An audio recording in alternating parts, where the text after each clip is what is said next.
Remember Adam said that we need a jingle.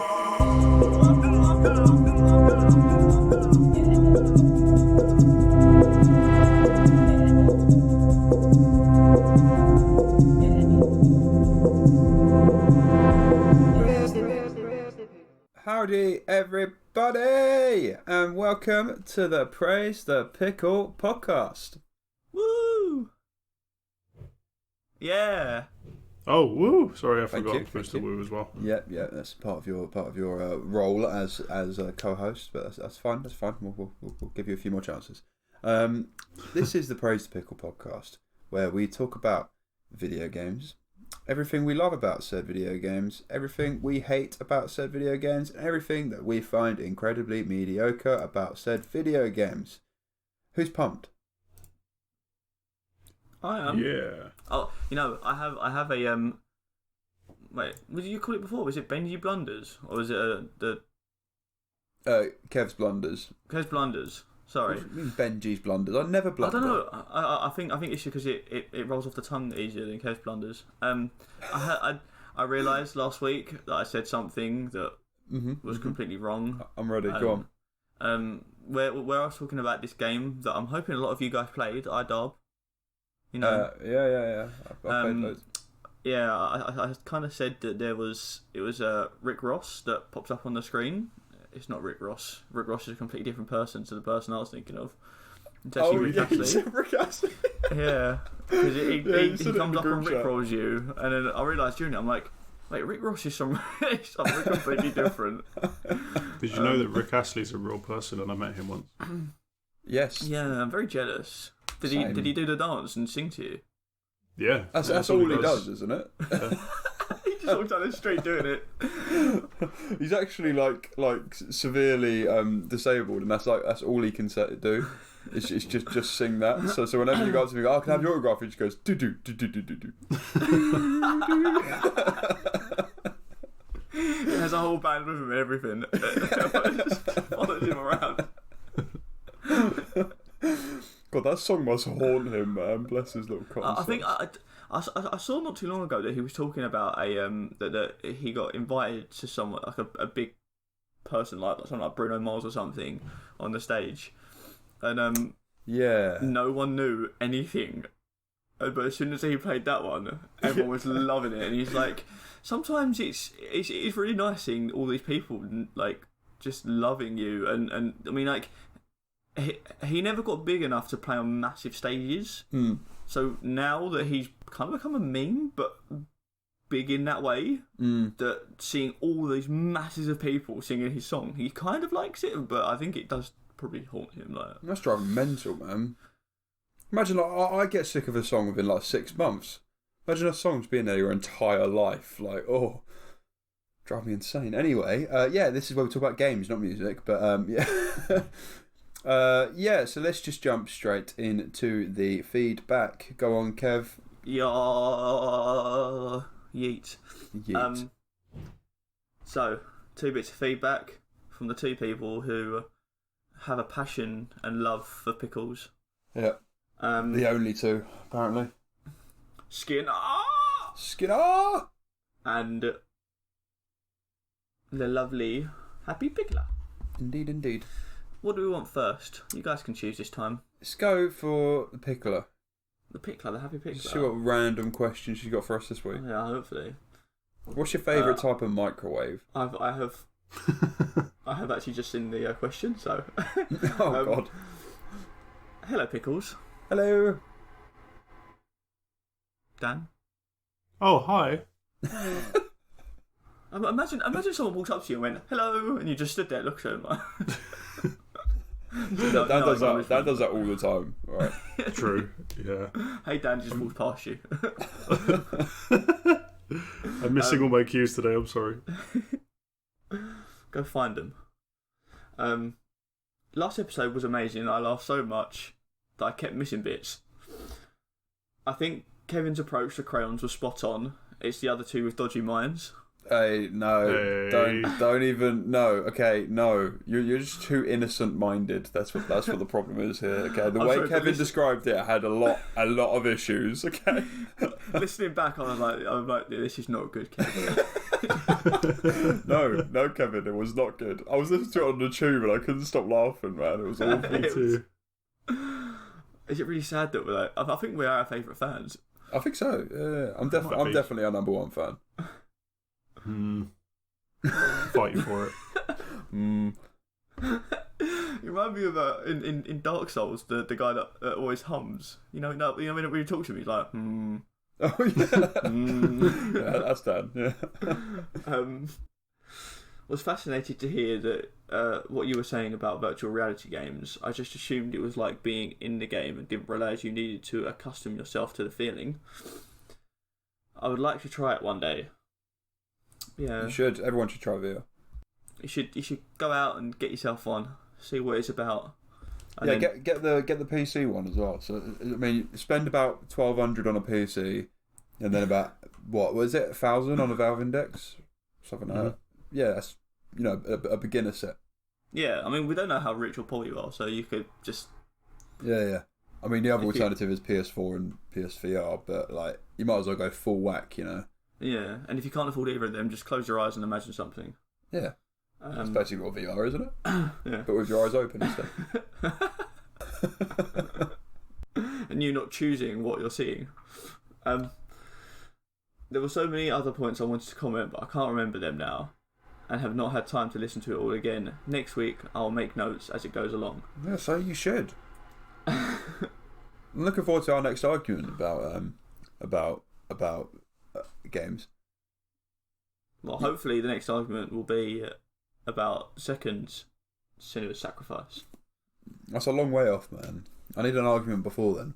Yeah, you can have a pre-argument. A warm up. Yeah.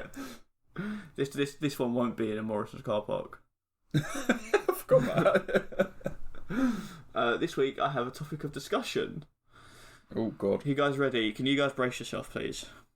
Dan, Right. are you ready? Video game related. Come on. Yes. Come on, Happy Pickler. Video game related. You can do this. You ready, Ben? I'm ready. It's going to be about video games, I'm sure, this time. Okay. What's your opinion on garden gnomes? Are they a plague on society, or do you bring joy and happiness? How can they be a plague? How can they be a plague? They're so innocent and they're just there for fun. But are they innocent? What, you think they come alive and start doing indecent things? Maybe. I don't know. I don't even know how to answer this question. I have you ever no had a garden opinion. gnome? I have no opinion whatsoever on gnomes. Like, I don't. Maybe it's known to people that Oh my god. All right, can we restart the pod, please? maybe it's known to people that they're quite evil and people don't like them. Well, it ain't known to me. That's right. Good England, Ben. It ain't known to me. Any opinion on gnomes, Dan? No. No. Although, By the way, that is Kevin cackling at his own joke. No, it's not. None of us. should have said gnome.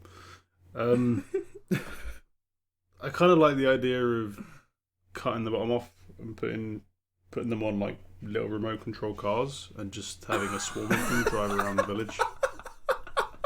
The village? Where do you live?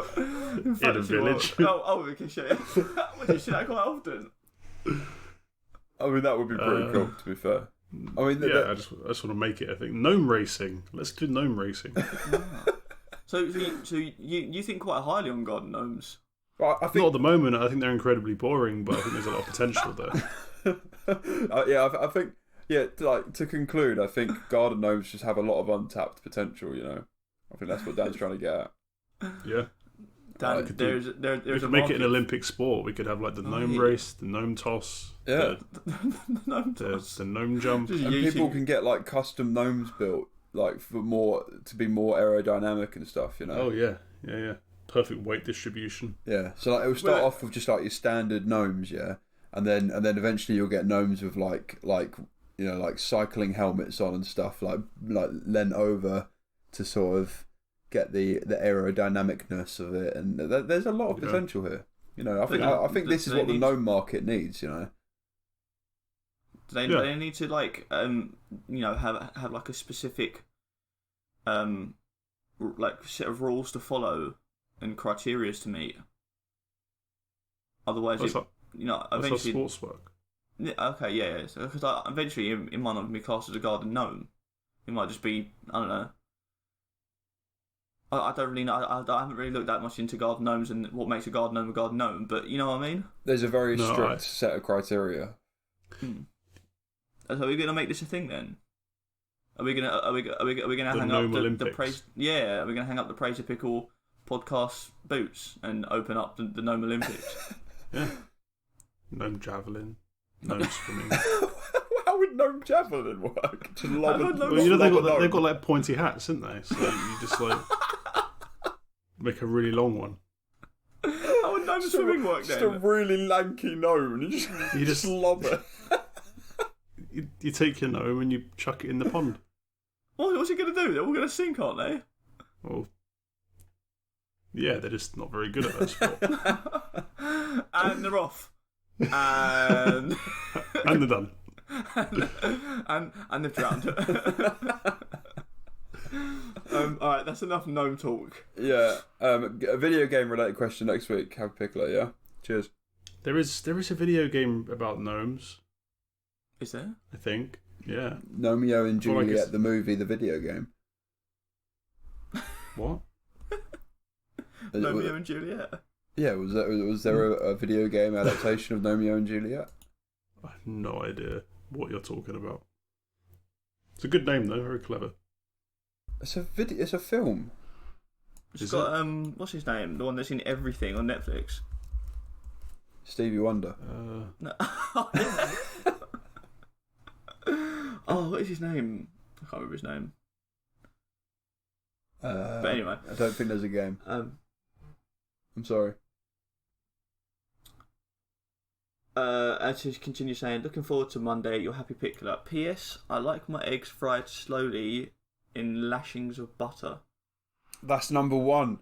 That's the first person to talk eggs with us. That means she gets, or he gets, or she gets. It's a she, isn't it? It is a she, yeah. Yeah. She gets a copy of either Hollow Knight or Void Bastards if she has a PC. Or she can say no and give it to someone else. I mean, it's up to them. But that was the criteria, and you have won. Get a woo! Hey. Woo! Congratulations! Congratulations! Chicken dinner. Our first giveaway. I said we've still got 3 copies left, man. We got either 2 Hollow Knight and one Void Bastards, or vice versa. So tell us how you like your eggs. On we might, you know what? We'll put one up on Twitter for a little giveaway. Yeah, why not? Yeah. All right. So, on to Skinner. Skinner. Hey boys. Hey boys. You alright, mate? You alright, mate? Alright. I'm a bit behind, so this is feedback for the last 2 episodes. Is that how Adam speaks? Yeah. Yeah, man. Yeah. I'll start with the game I'm most looking forward to this year. This is a long email. You're going to do the whole thing like this. And it looks like our DVA from you guys, as I'm looking forward to Doom Eternal more than Cyberpunk. I don't really care about The Last of Us 2 or Final Fantasy or Resident Evil or Breath of the Wild. You know what, mate? Keep your opinions yourself. I don't understand how, first of all, you could be more excited about Doom over Cyberpunk. Like, I get it. Doom is going to be very good. It's going to be a lovely, enjoyable 10-hour experience. But like, Cyberpunk is just going to be the shiz, man. It'll be longer than 10 hours for sure. What, Doom? Yeah. The first one was only like 8 hours or something, wasn't it? This one's, I reckon it's going to be like twice as long. Oh, okay. But I mean, I'm does pretty sure. That's what that refers to, the length of the game. It's just a loop. Yeah, but I'm pretty sure Cyberpunk's going to be a bit more interesting. But yeah, and I don't get how you're not excited for. I mean, you haven't got a Switch, I suppose, so that would be why you're not excited for Breath of the Wild 2. Especially as an RPG fan, from what I gather, like not being hyped for Cyberpunk. Yeah, you are very much a long game kind of guy. It seems like. Maybe, I mean, a long game kind of guy. Yeah. He plays games that are quite lengthy. There you go. Yeah. But I maybe it's just not his sort of setting, because I know he likes fantasy stuff, doesn't he? So. Yeah, that's true. Well, why do you like Final Fantasy then? Well, I mean, just because it has fantasy in the name. It's the final one. How can you not like Final Fantasy? Whatever. Just continue. And if you're not excited about Last of Us 2, then your brain is broken and you need to go to the doctors. He might not have even played the first one. I don't care. I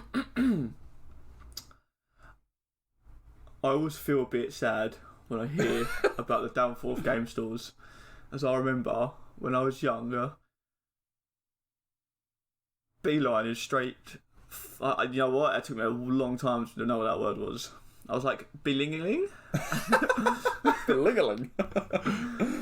Beeline is straight for it when I was out shopping with with parents. But then I remember I haven't been once since I made a Steam account.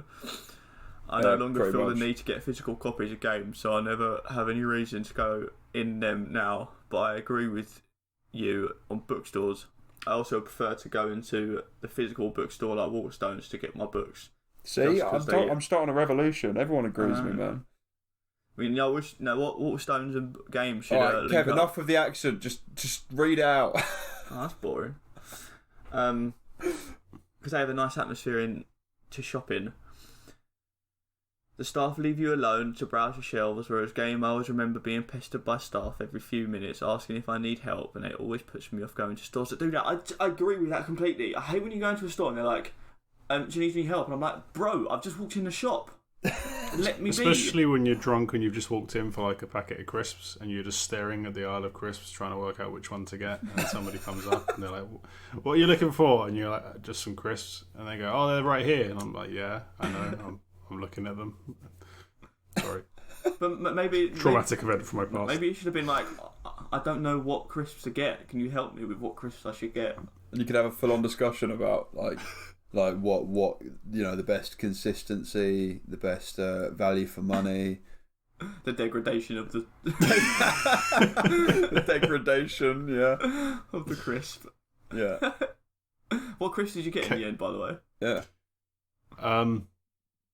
They didn't sell forks, so I couldn't buy Watsits. Fair. What? So I don't remember. Did you go from McCoy's, Monster Munch?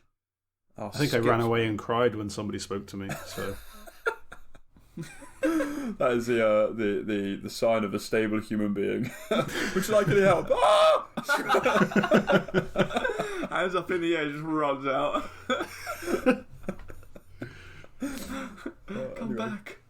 I'm looking forward to moonlighting Dark Souls with you guys at the end of the month, as it sounds like we've played it quite differently.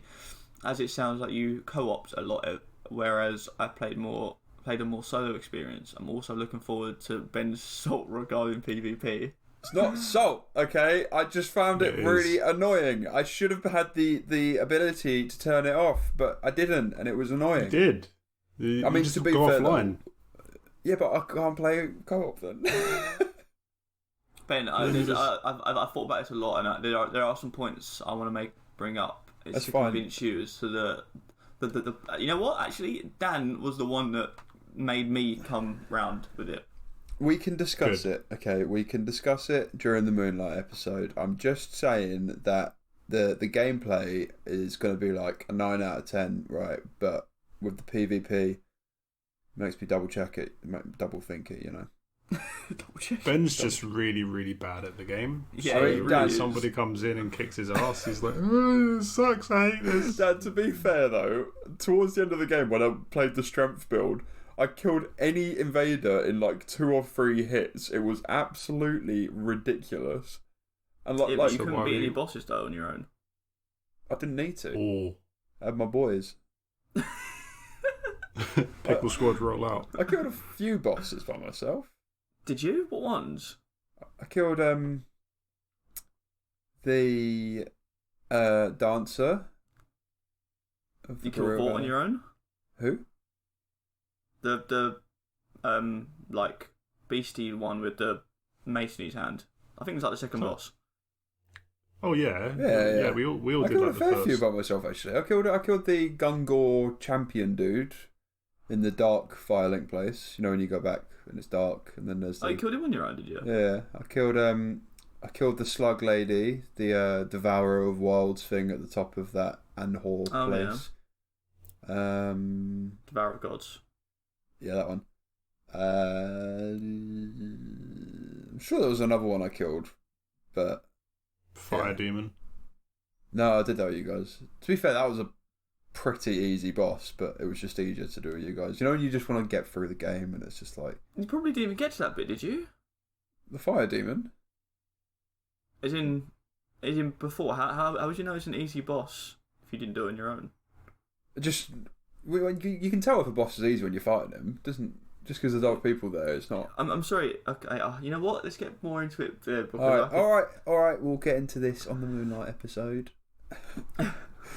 Spoilers. I only played Hands of Fate 1, and I also loved the atmosphere and loved the card aspect with the choices, but the combat always seemed like a last minute thought, as it's pretty basic and easy, so it kind of diminished the importance of the choices you make in the card part, as you can just breeze through any bad situation you get in the easy combat. That's kind of what when Dan was talking about it last week, that's kind of the impression I got, is that the combat felt like an addition that wasn't necessarily needed, I guess. Yeah. But it's anything put me off playing it. Otherwise, it sounds really good, and I'm just like, but I can't. Like, I've played a lot of games, you know, and it's like I don't want to play a game with subpar combat, personally. But yeah, it's not very good combat. Yeah, that's my worry. Oh, sorry. That's your cue, Kevin. That's your cue. Come on. From Dan's description, it sounds like they've improved and fleshed out the combat a bit, but it's still the weakest part of the game. I probably should have gone into what I was talking about after that, but yes, go on. I'm curious to know what point you felt Dark Souls 3 was getting a bit long, as I felt in my second playthrough for the Moonlight episode that it was a shorter game than I remember. That might just be because the exploration part of the game didn't take long, as I knew where stuff was. I also attempted the DLC, but didn't get very far into it before I rage quit out of it. It's quite the difficulty spike from the base game. Hell yes, it is. Anyways, much love, and I look forward to seeing you boys at the end of the month. Yeah, I mean, okay, so I don't think Dark. How did I describe it the other day? So Dark Souls, I found it long because it in my opinion, at its core, it is just a hack and slash game, pretty much, right? You do your dodges and your parries and whatever, and you slash and whack them and whatever, and then they die. And that's such a massive oversimplification. It's not. That's what it is. You can simplify any game you play like that, Ben. For example, Last of Us 2, you can simplify it being, you just sneak around, just going up behind little alien zombie people and stabbing them in the head. Yeah, Last of Us is just a shooter. It's just a shooter. Resident Evil is just a shooter. Well, yeah, it is. Oh. Okay, yeah, finish your point, Ben. You know what? Well, I'm not allowed to finish my point about you guys jumping down my throat, am I? Jesus. No. I'm just when you're playing a game that's like 20 to 30 hours or however long it's supposed to be, and you're just slashing, whacking things, just found it a bit tedious towards the end. You know what? I think if you had never played this game before and you didn't know anything about it, and you played it off the bat with no, kind of like the Outer Worlds, you would have enjoyed it so much more. Maybe, I don't know. Maybe. I mean, you said yourself, you rushed through the first, I don't know. I mean, for example, the I first rushed, Kevin. I rushed through the entire game. Like I completed it in about 15 hours. Like it was. I mean, like for me, the start of it took me such a long time to get anywhere in the game. Yeah, I'm pretty sure you near enough. Like you was in like the second or third area by the time I was still in the first area. Something like that. Yeah, but I mean, that's because I'm good at games, Kev. And it's hard to explain. It's just. If you're just whacking things and it's the same combat over and over again. It's not the same combat though. It's different combat because one, you can use different weapons that have different skill sets. Two, every single enemy has a different skill moveset. A Dark Souls fanboy over here, Jesus. That's true though. Yeah, no, it is true, and I don't know. It might just not. I might just not have enjoyed it for no reason. If that makes sense, there might not be a reason as to why I didn't. Because I can't sit up here on my little high horse up on a high mountain and just be like, Dark Souls is boring because it's a hack and slash game. But then it's got loads of different weapons with different skill sets, and every enemy has a different thing. I can't sit up here and say that I find Dark Souls combat boring, but when I've put about 2,000 hours into Monster Hunter games, because it's literally the same thing in reality. Like, pretty much almost identical type of combat. Play Monster Hunter now. I know, same. Like rolling and dodging, and all your weapons having different funky skill sets where you can chain together heavy and weak attacks and whatnot. It's pretty much the same. I just don't know what it was about Dark Souls. I just found it really tedious towards the end. But only like the last couple of areas, I just found a bit. I was just like, yes, enemies, yeah. Oh, look, another surprise attack. Yeah, cool. I don't know what it was. I don't know. I'm sorry. Have you guys got any opinion on it? My opinion is that we should talk about Dark Souls during the special Dark Souls episode. It's probably the perfect time to say, yes, Adam, we are looking forward to moonlighting Dark Souls with you. And talk about. Yeah, a lot to talk about, yeah. And at the end of the month, I'll try and actually gather my thoughts and write it down before I get into it, so I'm not just like, I just don't know. Yeah, at the end of the month, we will be doing a super duper deep dive, special duper fantabulous review of Dark Souls 3, which has been our game of the month. And they're called our moonlighting episodes. And if you guys have been playing along with us, send us some feedback about what you think of Dark Souls 3. We go through 5 categories. We go through story, gameplay, visual, audio, and value for money. So if you've got anything to add on those points, then send us some feedback on it and we'll read it out during that. And do we want to say what our Moonlight game is for February, or should we wait until next week? Do it in the Moonlight episode. Yeah. Alright, cool. Yes, cool. So that's that. Any more feedback, Kev? That's all we have, I believe. Cool. Alright. Well, thank you very much, feedbackers. And Kevin? Yes, Ben. Oh God. It's right down. I'm editing this week. It's fine. Kevin, if people want to share their thoughts on Dark Souls, or maybe tell us what their opinion on garden gnomes are, and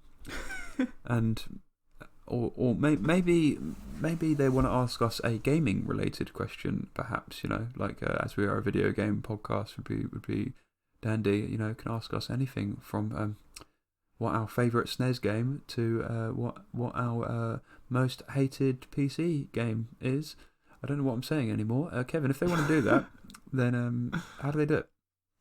Well, Ben, do I have the rap for you? Yes. Now, I'm quite a busy man. I'm writing this rap on the can. Forgive me if I say anything dirty. Just let it go and don't be shirty. We need to talk about how to get in touch. Either Twitter, Facebook, or Instagram. We don't have much. Praise to Pickle is what you search. Forgive me, Jesus, I shouldn't be writing this rap in the church. Plop, plop, this isn't going to end well. Ben and Dan, I'm out. I think I'm going to hell. Is that it? Yep. You didn't say what anything was. I said the feedback. You just said Facebook, Instagram, and Twitter. Yeah, it's what you search. Praise the Pickle is what you search. I mean, yeah, no, that makes sense actually. Yeah. All right, yeah, fair. So, Kev, let's see if he's refined it finally. Kev. Oh. Yes. If people aren't into the hip hop game, you know, and they just can't follow your mad flow, how do they send us feedback? Well, I'm gonna notice again. Eminem does have an album out. One song called Godzilla. It's very good. Go listen to it. Get your rap game up. But if you don't have time for that, I love how we somehow unintentionally have a rap recommendation every week now. Just how has this happened? Instagram, Facebook. No, that's the wrong ones. Damn it. Facebook and Twitter is Praise the Pickle. Instagram is Praise the Pickle Podcast. Or if you want to write in and email us, like the Happy Pickler and Skidder did, it's Praise the Pickle Podcast at gmail.com. Yeah. Very nice. Thank you, Kev. And thank you, Kev. Rate, subscribe, all those good things. 5 stars. Leave us comments everywhere.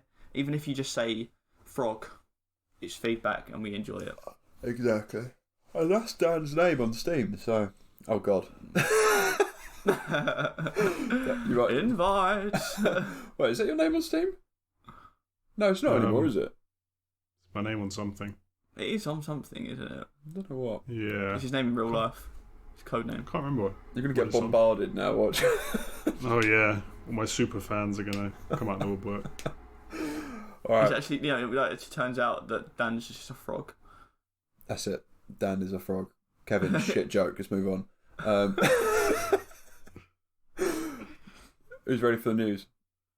Oh, is it news time? It's news time. Danielson. So I've just found a pen on my desk and I realised that it had a stylus on it and I'm playing with it and it's really satisfying. Dan, get your head in the game, man. Jesus.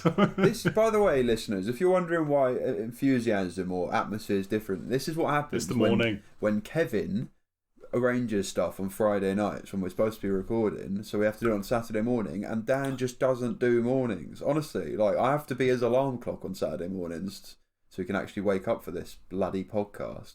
I did give you guys the options. We could have done it last night. No, we couldn't. No, we couldn't. What time did you go out? I went out about 8 o'clock. So when would we have done it then? Right as I got home at 6 o'clock, and you guys are already home, aren't you, usually? 6 o'clock? That gives us 2 hours to record the pod. Yeah. I mean, it wouldn't matter if I go a little bit after that. You're disgraceful, Kev. You should be ashamed of yourself. I'm sorry, Go and think about what you've done. All right. Where? Where do I have to think about it? Just where you are. Where you are. All right. It's jingle, jingle, jangle. What? Jingle time. We haven't got a jingle. What are you talking about? Sorry, how do we not have a jingle for Dan? Don't.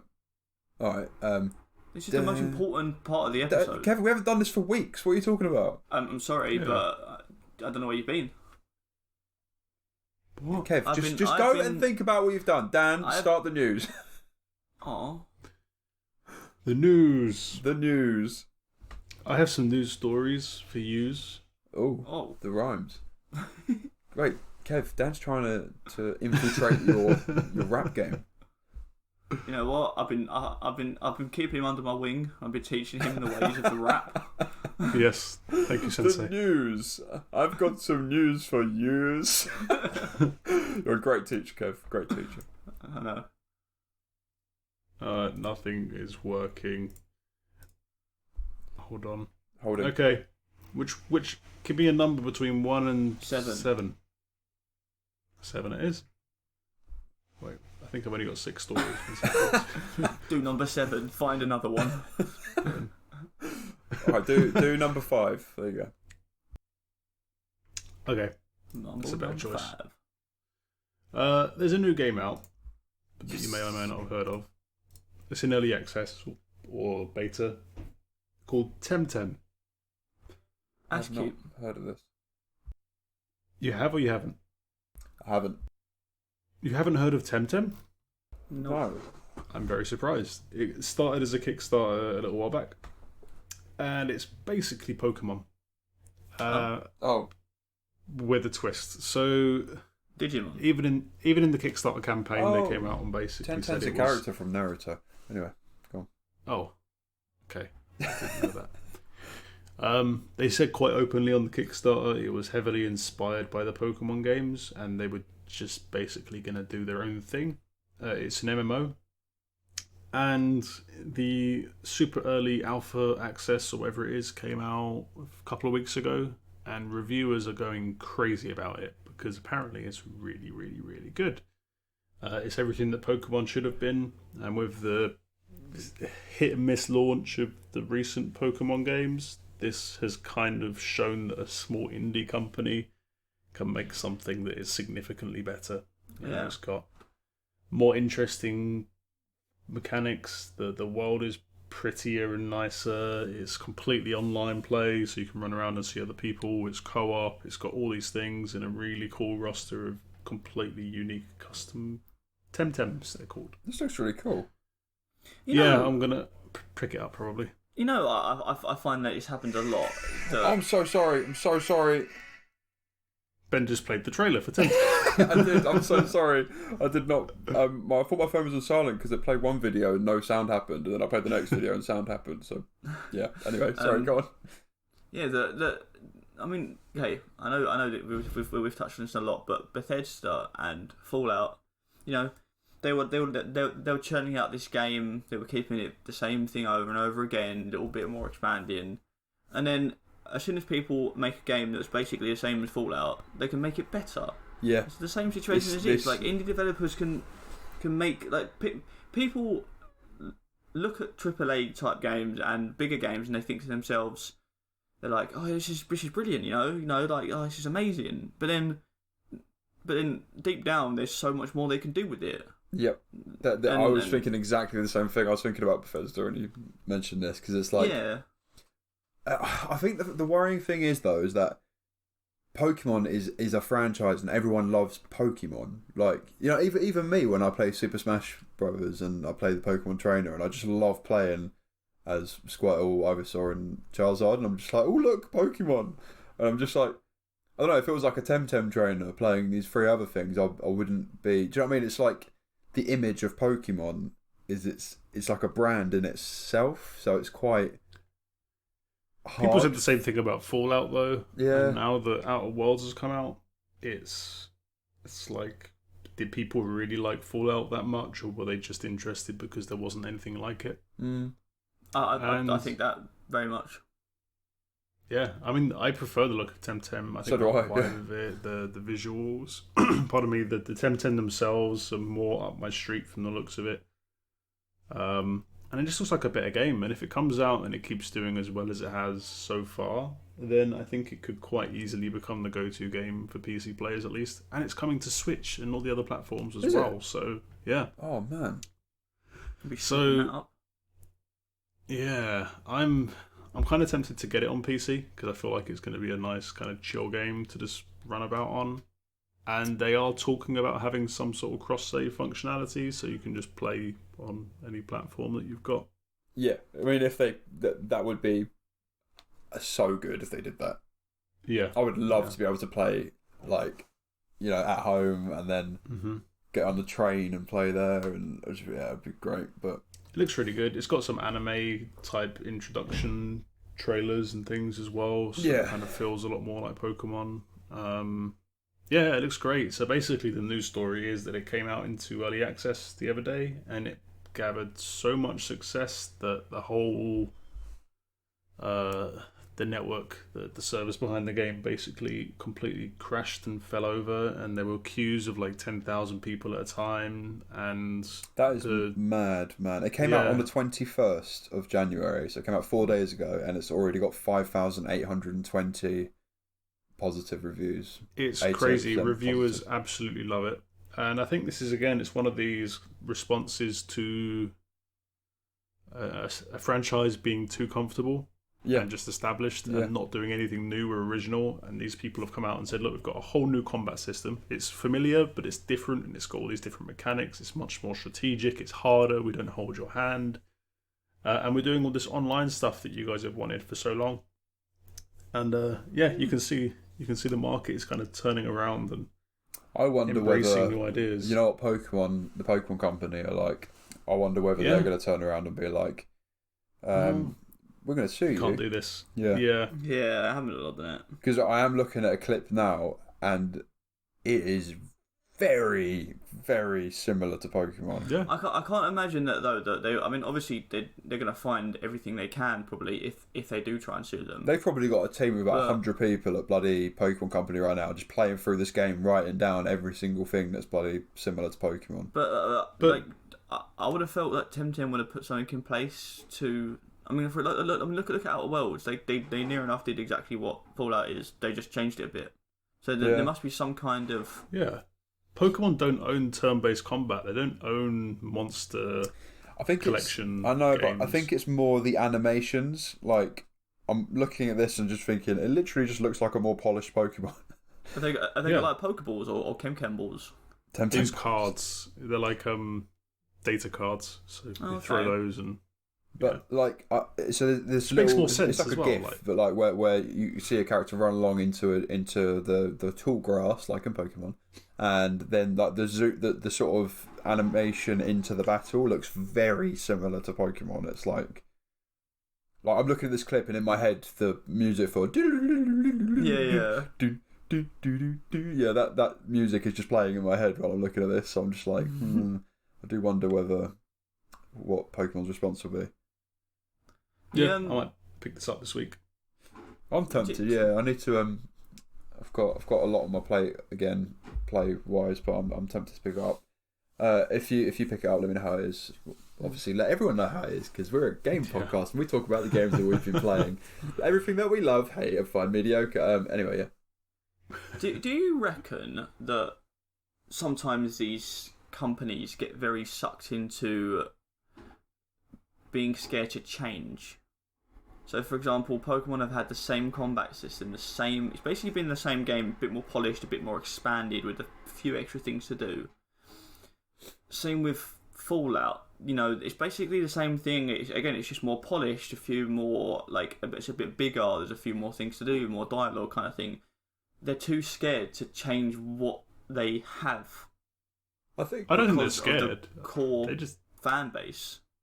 They just don't need to change. If what they're doing is selling already, and then they do it again and it sells again, and they do it again and it sells again, then why would they change? Yeah, and I guess until any competition comes, which I guess it looking like for these two guys, there is competition. That's when they're going to have to start picking their game up.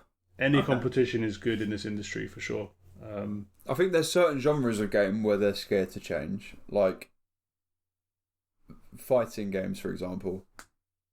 If they brought out Tekken 8 and they changed the control system, it would be ridiculous. You got people that have been playing Tekken since Tekken 1, Exactly. That would alienate their main fan base. Yeah, so I think there are certain ones which they are scared, but I mean, no one that plays Pokemon, when the new Pokemon got announced, no one went, okay, I would like exactly the same as the old Pokemon, please, but on Switch. No one wanted that. Everyone wanted a brand new thing. Everyone was like, oh my god, it's finally on like a current gen, proper, pretty decent console. We could have something amazing here. And then that's what they come out with. It's a bit like, yeah. Can I borrow a Pokemon of you at some point, Dan? I don't know if you can. Have you not got it yet? No, I don't know, because you keep your review score for it keeps going down. Yeah. I swear Charlotte was going to get it, wasn't she? She was, and then she bought Mario, Super Mario Brothers U. Yeah, you can totally borrow it. Cool, thank you. So I do want to give it a whirl. Yeah, I shit on it like every week, and it might be great. I don't even know, to be honest. So. Yeah, you might love it. Some people do. I feel like if you play it through and get to the end game stuff, it's probably got some value for proper fans, but yeah, I mean, I've never been a massive Pokemon fan anyway, to be honest. So, apart from like when I feel like the games were designed for people of the age of like 10. I feel like they were great at that time because they weren't that hard. But as you get older, you want more of a challenge, and it just isn't a challenge in Pokemon games anymore. I'm pretty sure I played every Pokemon game, well, at least one of them from each double release. But like, one of the most appealing things about Temtem to me is people are saying there's none of this. Even if you land a critical hit on a weak enemy type with the perfect combination and the charge up abilities and everything else, the likelihood of you actually one-hitting something is basically nil. It's impossible. So the combat is longer, it's more drawn out and more back and forth, and always quite heavy on resource management and carefully planning your skills and all this kind of stuff. That's what Pokemon should have been. Absolutely, yeah, definitely. So yeah, this is definitely. I might just download it now. Actually, give me a sec. It's like £35, though, isn't it? Is it that much? Jesus Christ! Looks like you won't be downloading it now, like I was. It looks like I won't. Yeah. The only reason I'm not is because of our Moonlight game next month. I need to buy that still. So. Oh yeah. Oh, yeah. You got away disco. Good point. Oh no, it's £28 the game, not 35. Spoiler! I just yeah, you did, didn't you? Oh yeah. So, by the way, guys, our Moonlight for February is no, we might as well. Everyone's heard it now. No, mate, he might have slipped it in there. What? Cheeky. No, like he slipped it in, but he didn't say the whole all right, name. I'll say it again next week. But I mean, all people need to do is rewind and they'll hear what it is anyway. But yeah. No, they just know that it's one word. Maybe it's something completely different. Oh yeah. Oh, it's £28. Early access, £28. Oh. I mean, to be fair, if it's blowing up as much as it is when it gets into full release, it'll probably be £40 game. So 28's not terrible. I also quite like the idea of being able to play it super polished on a big old screen as well. Anyway, next news. Dying Light 2 has been delayed with no release date or window at all. They just said they need more time to work on it. So to add to the collection of delays recently, Cyberpunk and Final Fantasy and Marvel and I think a couple of others. Last of Us 2, Doom Eternal, Dying Light. Yep, there you go. It's insane, man. I don't know what it's odd. I don't get why so many. Well, one of the rumours about the Cyberpunk delay was that the reason they had to delay it is they couldn't get it running on the Xbox. Oh.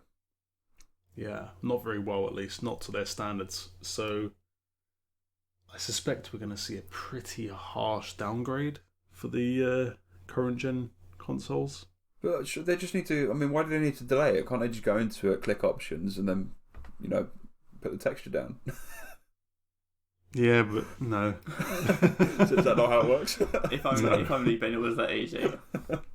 No, they'll basically have to go through all the problem points in the game and tweak those particular scenarios. They won't just turn the entire quality of the game down. Yeah, that makes sense. So how difficult it must be for these companies to cater for all audiences in terms of... Incredibly difficult, yeah. Because, I mean, you have to think of all different scenarios. I mean, for example, me playing what I was playing on before, my TV instead of my monitor, but they had to almost cater for my stupidity.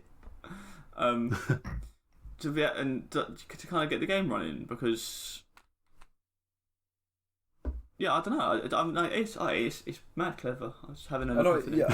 I think I think part of the issue now though is that because we're at the end of the console life, companies now have to make a game which looks as good as it can on kind of like 3 different wavelengths. If that makes sense. Like they need to make something that looks as good as it can on current gens, PS4 and Xbox One, as good as it can on with a 4K texture pack thing for PS4 Pro and Xbox One X, as good as it can on PC, and presumably they're probably making it for the next gen as well. I highly doubt that they're just going to release it on current gen. So like that's quite a wide sort of, difference between a PS4 and a high-end PC or PS5. Like that's a lot of work just to release something that's running on that many things. I think, if that makes sense. Like for that type of game, obviously for a game like Fortnite or something, they got it running on bloody everything. But like, you look at how much detail there is in Cyberpunk, I can't even imagine how difficult it is to cater that for each generation.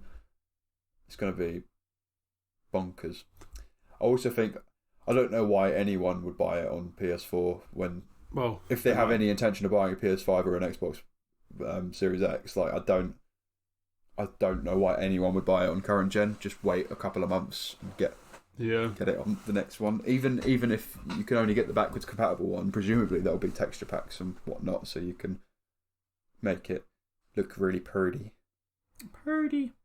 The game looks way too nice to be running on a PS4. Put it that way. Like obviously, like Death Stranding is my probably like pinnacle of how good a game can look on current gen. I don't think anything that and God of War were like the two prettiest games of this gen in my opinion. And like, but they were all outside and there wasn't a lot going on the screen at the same time. Whereas when you look at Cyberpunk and there's just stuff happening everywhere. Like you walk into a shop. You're not even running a Pro, are you? Sorry. No, just normal. Yeah. Yeah. I'm more interested than anything to see what it looks like on current gen. Cause the comparisons are going to be interesting. Yeah. Maybe it'll look like a Switch port and it'll just be like all blurry and like The Witcher on Switch. It might do. I hope not.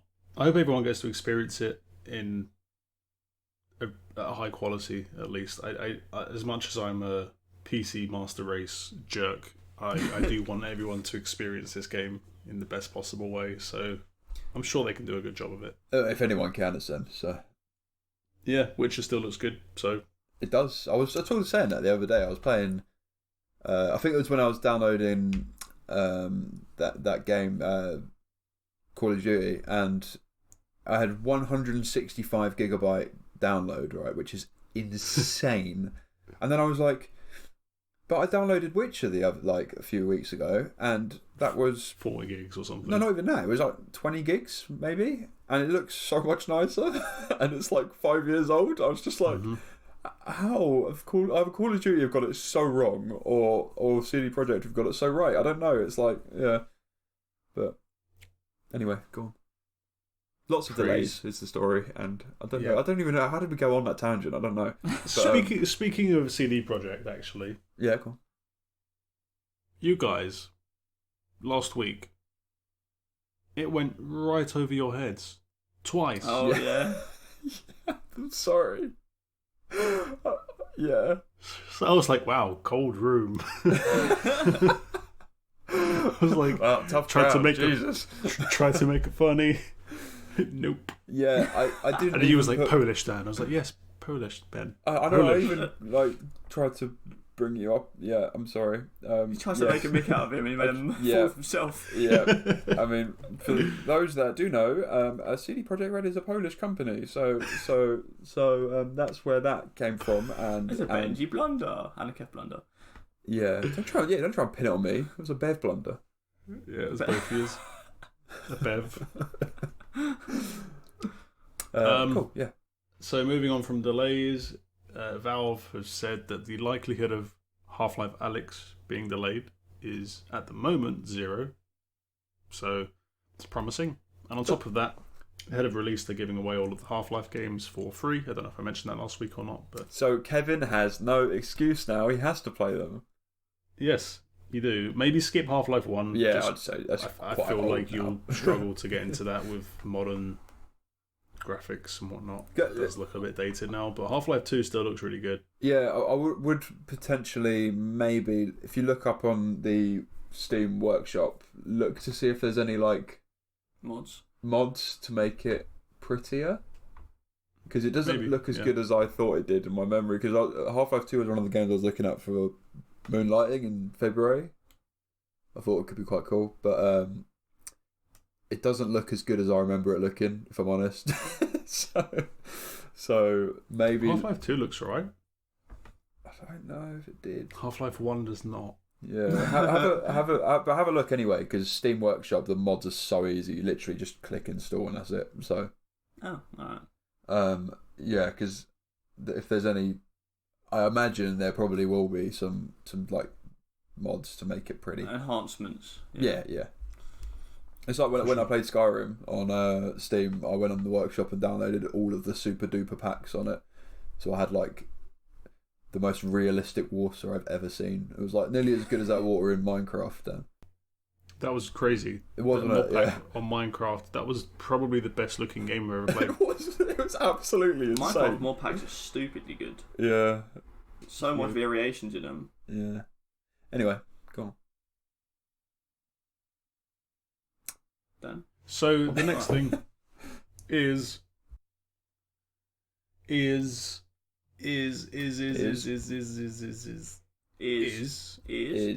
hold on, I'm finding it. PlayStation 5 news. Yeah. Which we know it's called the PlayStation 5. We know the controller is called the DualShock 5, I think we know that. Yeah. I didn't know that. Yeah, it is, yeah. I I mean, to be fair, So- they're not going to call the PlayStation the PS5 and then the controller like the Trishock. the Gary. the Trishock. Yeah. A new patent has been uncovered, I guess, which talks about a built-in microphone in the controller, which is quite an interesting concept. We've spoken about this for a while now, the possibilities of this.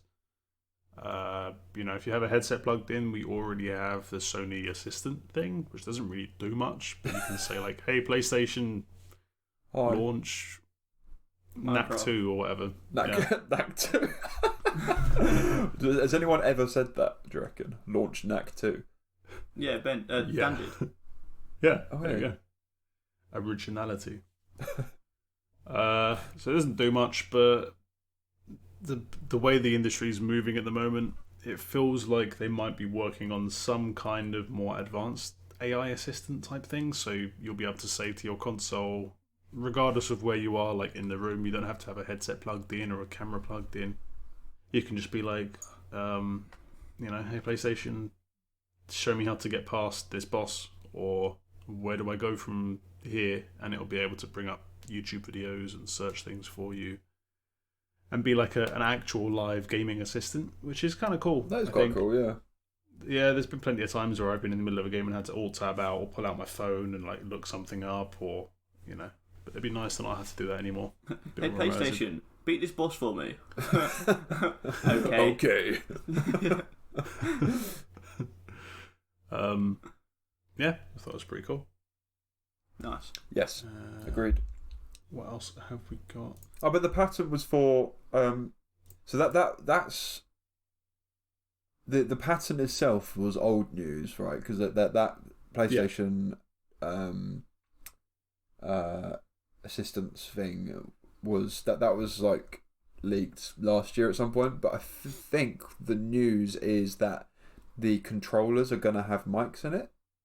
Yeah, that's what I said, didn't I? Did you? said, yeah. Oh, That was the whole. Don't worry, news just piece. move on. Just move. I think if I got this right, I think it's because the control. Shut up, Ben. Fucking idiot. Move on. 2 more bits then. Such a fucking moron. I think that's what I said. Maybe me and Kevin are wrong. I think honestly, I'm thinking back to it, and you did. I don't know what I was on about. Just continue. I think you'll find Dan, that Fuck. actually. Oh.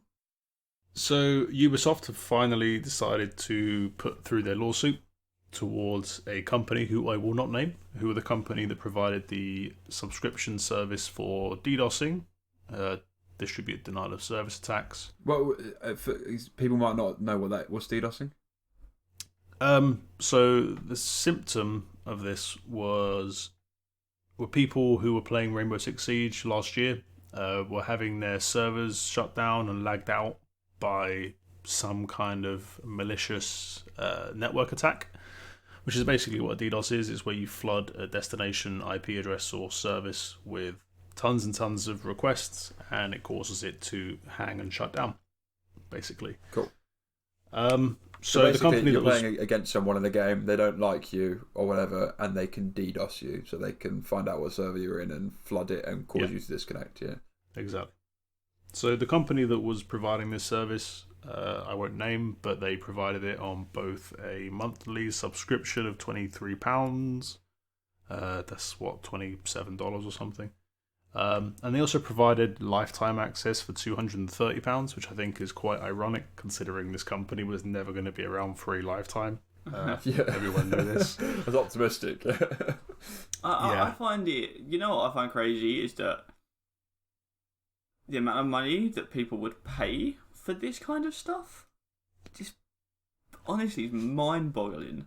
It is a little bit. Yeah, I'm not really sure how it works. £23 a month is like, you know, that's like I don't know, your phone bill, or, you know, getting your gym membership or something that's actually productive probably in your life. But no, let's pay this money to boot people off of a server.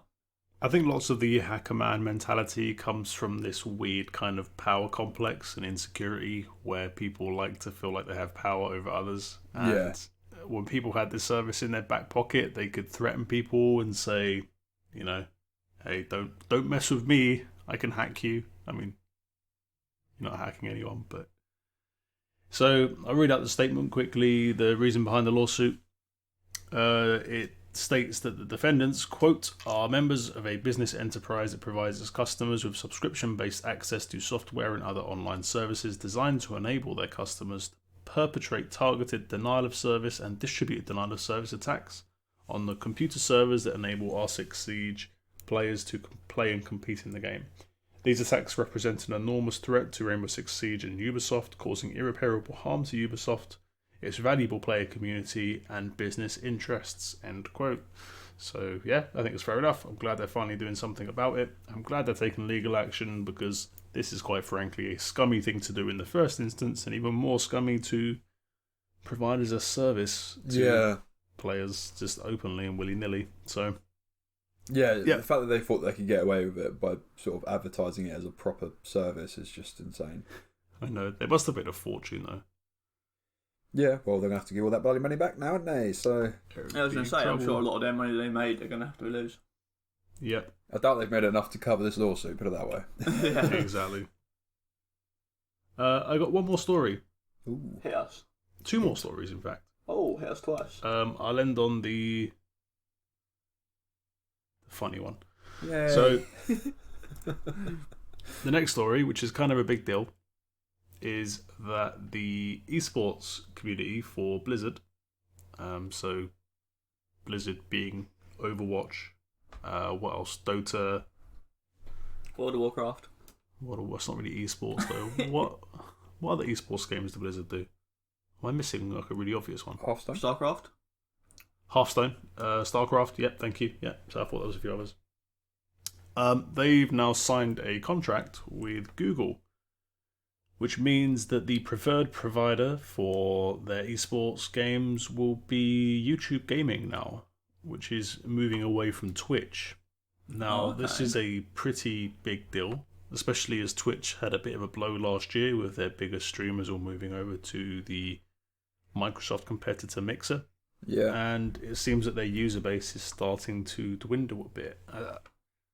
For me, I think it's something to do with it moving away from being a purely gaming-based service to just a vlogging kind of general streamer service. You know, you get thoughts and all sorts of people on there doing non-gaming related things. Like just chatting. Like, it's such a weird thing to watch. You're literally just watching it someone who's just talking random crap at you. Yeah, pretty much. People listening to us talking random crap to them. Yeah, pretty much. Oh, yeah, okay, yeah. Well, you know what?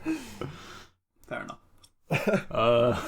We're a great salesman, Kev. Great salesman. I mean, I do get the appeal of it, I think, to a lot of people. But the fact that the gaming community is now pulling away from Twitch. I mean, they've also messed up with all sorts of bans and with their kind of grey, flaky policies on what's allowed and what's not, and treating people differently depending on their status. And they really messed up last year, and I think this is another result of that, another reflection of all of this. So yeah, it's going to be a really big partnership. Google are going to be able to incorporate their AI in their highlight system, which Twitch doesn't have any of really.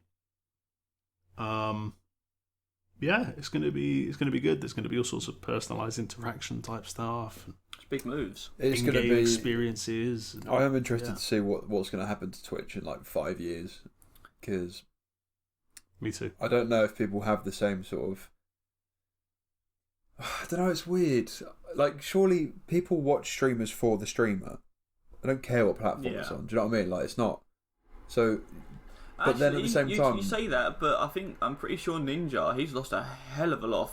Yeah, that's what I was going to watchers. say. At the same time, they lose loads of watchers when they move over to a different platform, which I just don't get. Like, I don't. I think some people don't like. I mean, for example, there was a streamer of FIFA or a YouTuber that I quite like, and he went over to Mixer, and I think it's just because it's different and it's new that getting to learn that type of thing is so. I mean, for example, I've never liked YouTube streaming. Whenever like when the YouTubers I watch they stream on YouTube, I've never liked it because.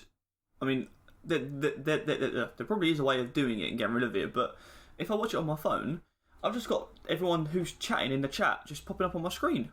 I'm like, I don't really care what these random people are saying. yeah, I don't know. I can't understand it. Like, if you're watching a streamer for the streamer, who cares what platform they're on? Like, it doesn't make any difference. Really. Maybe they're watching the streamer for Twitch. That just makes no sense. That's the thing, though. For a while, it was if you were a streamer, you were a Twitch streamer. And now, if you're a streamer, you're just a streamer. You're a content creator. The platform that you're on, it seems to be becoming a bit more platform agnostic. Yeah, I feel like Twitch's lifespan was always going to be low because, like, of how big it is now as well. Yeah, no, but it's massive. But then you have to think, like, YouTube already existed for a long period of time. So Twitch came out, and then as streaming became popular, Google have now gone, all right, well, we'll make YouTube streaming better. Jump on that bandwagon, yeah. Yeah, and then that's just going to kill thingy, innit? Because thing is, you say that, but I know a lot of YouTubers are more preferring to stream. Although I think it might be more time consuming, they make more money from like Twitch and stuff. Yeah, I'm sure they do, but they can still make money out of YouTube and stuff. The donation stuff isn't to do with Twitch; it's a separate thing altogether, isn't it? Yeah, it is, but I think it's just subscription services. Yeah, that's true. Yeah, because you can gift subs and do that sort of thing to people. Yeah. Somebody gifted me a sub the other day to a streamer that I watched about 3 months ago once. Oh, thanks. Well, sub. We might as well sub them to get money. Oh yeah, take it. Yeah, for sure. Yeah, he was a good streamer. I hung around and I chatted for a bit, and it was fun. Nice. Another thing I've just seen actually, which is related to this. An analyst put out a report a little while ago, which is kind of relevant, saying that another thing that happened last year is Facebook's gaming service, Facebook's gaming streaming service, had a massive rise in numbers last year. I'm not going to read out all the numbers actually, but it's basically jumping from a 3.1% share of overall streaming hours watched to an 8.5% share in the space of a year, which is huge. That is mad. So that is mega stuff. I do wonder how much that's to do with their algorithm, though, because I don't know if I'm the only one, but I'm sure a lot of people will. Basically, whenever I'm on a smoke break at work, I will find a random video that isn't an advert, and then just start scrolling down and just look at all the recommended videos, and that's basically how I use Facebook. And half of them are usually streams, so I don't know how. Okay, yeah, maybe. I mean, like, are you talking about live? This is only referring to live streams, yeah. So I don't know how that works in terms of like advertising. Oh, it's probably a big part of it. Yeah, it's probably a huge part of it. I think it's interesting to see how the industry is changing. And Twitch was only started by a couple of young lads, I believe. They didn't really have much business sense. They just thought it was a cool idea and launched this tiny little platform. And they've probably made some pretty bad business decisions, and the money got to their heads a bit, and now they haven't really scaled up well enough.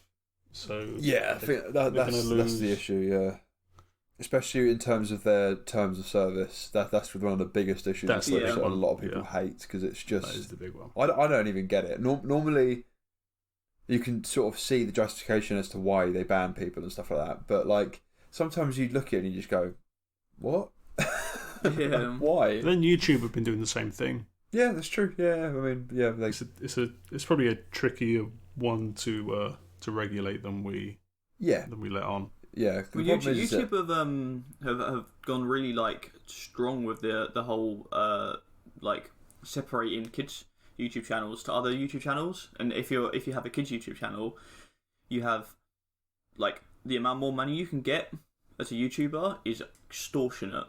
Yeah. Because you don't get demonetized for anything, but it's to fit into that bracket is so difficult. Mm.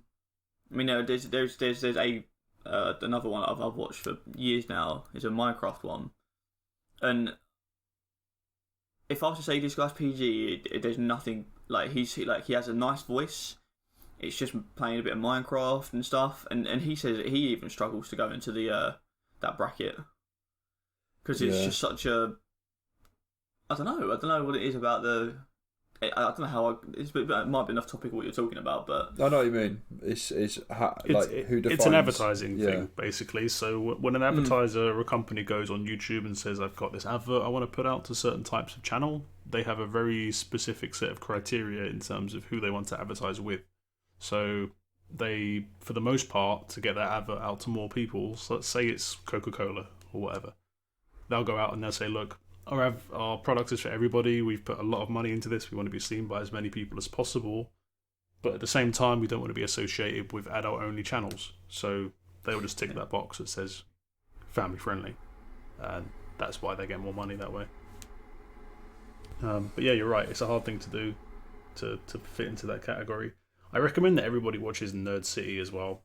It's probably the best channel on YouTube. Like, he does really interesting breakdowns of some of the algorithms and the way that people use them and cool stuff, but not related to games. So the next bit of news is the happy news. The funny news. Not happy at all. It's depressing, but it's hilarious. Oh, okay. So you guys have probably heard about the coronavirus outbreak in China. Oh, okay, yeah, big stuff. Yeah. So, it's not been classed, from what I understand, it's not been classed as a public emergency yet. So it's not as big as, say, Ebola or what was the other one? Bird flu, swine flu, that sort of stuff. But it's a new virus, so obviously people are kind of rightfully worried because, we haven't researched it yet. We don't have a cure for it yet. That kind of stuff. Ben, you know more about this sort of stuff than me. I'm watching a documentary on it as we speak. Well, not literally right now. Oh. But I am watching a really annoying Netflix documentary called something. How to stop a pandemic or something. Oh, okay, yeah. It's so American, man. It's unreal. Oh, I can imagine it. I can imagine what it looks like now. It's just so annoying. Like, it's like this woman in it that's intense just like narration. Yeah, no, exactly. Yeah, scenes. There's this woman in it who's like, "Yeah, I work for this, but I do it for the people. Sometimes I have back-to-back meetings all day, and things like that." And I'm just like, I don't care. I just want to watch the Kardashians or something, isn't it? Yeah, I don't. I get it. You're busy. I understand that. But this isn't. Just really annoying. But I'll finish it. I'll give my in-depth review next week. I look forward to it. So, China, the authorities, some people are saying that they're kind of downplaying the severity of it to the rest of the world for public image reasons, obviously. But the other stance is that they are taking it quite seriously. They're cancelling festivals, they're closing cinemas, they're doing a lot of there was talk about quarantining the entire of Wuhan City. That's crazy. Yeah, but I don't think it's possible because it's like a major city. Yeah, I don't know how they would even start. It'd be like someone quarantining London. Like it can't happen. No. Yeah. But the Chinese public seem to have a bit of a sense of humour about the whole incident. God. So, do you guys remember a game called Plague Inc? I love this game. Yeah. Yeah, it's excellent. So Plague Inc., for those of you who this don't is know, going. is a game where you develop a virus or a bacteria or a bug of some kind. The goal of the game is to infect the world map as quickly as possible, and basically to wipe out the human race. And very jolly. it is. It's a good game. It's well made. Yeah. And you can choose like the mutations that your bug or virus develops over time. So it might be better at spreading via cough or bodily fluids, or it might be airborne, or it might be, birds might be susceptible to it, and you can kind of see on the world map how it spreads, and it's pretty cool. It was made by a London-based company, and this week, or since this news developed, it's become the top-selling game by a long margin in China in the iOS charts, and it was released in 2012, so it's quite obvious what the link is. I mean, it went on so sale. Weird, to be isn't fair. it? It's such a weird, freaky thing to like. With this massive outbreak, there's people dying and that, and then it's like, I wonder how I'm going to be able to make this infection go everywhere. Actually, relatable story. There was someone, I believe, who got stopped in France who had the virus or something, like managed to bottle it up or had it in her bag, and she was going to release it, and she got stopped at the airport. Sorry, where did you hear this? It was on Reddit. It was a news piece on Reddit. Oh, Reddit. Yeah, but Reddit news pieces are generally, especially when it's like a top one, usually it's generally quite a... What, was that today? It wasn't today, no. Alright. I mean, I just can't see someone having... just because And how do you- something's been upvoted on Reddit, it does not mean it's real. I know, but... What do you mean she had it bottled up? I didn't read that much into it, but she said she had whatever would cause this virus to be released. Bottle of it. just like grabs the air and I'm going on an adventure. Lobs it into a crowd. Yeet. Maybe she bottled up like Death Stranding style, like an actual Chinese baby. Just launches it into the air. The virus. God. Speaking of which, fake news. Chinese social media users have been launching the viruses from their country. I'm sorry. Blame Reddit, man. Blame Reddit. There's actually a fake news system inside the game that allows people to spread the virus via public misinformation, and that's become popular in China as well, which is interesting. This particular scenario echoes the criticism of Chinese authorities, who have repeatedly been criticised for their slow handling of similar outbreaks in the past. Anyway, yeah. But there was did you see the creators of Plague Inc. responded? No, I did not. So they had like a 800% rise in sales or something crazy like that, and No. What? I just found out what it was. I completely misread it. Oh, this should be Someone with the coronavirus tried to go to Paris, tried to leave China and get into Paris, and she tried to cheat the system so she could spread the virus herself. Well, I mean, that makes more. What's the bottle got to do with it? Nothing. I just in my head. I just thought that maybe. I think I played too many games. She bottled it up. She put the virus in a bottle. She just bottled herself up. I am so glad. Again, I'm sure I've said this a few times on the pod. I'm so glad that me and Dan they both didn't just go, yeah.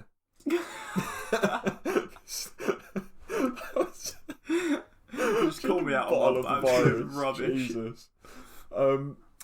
Yeah, that makes a bit more sense. Cool.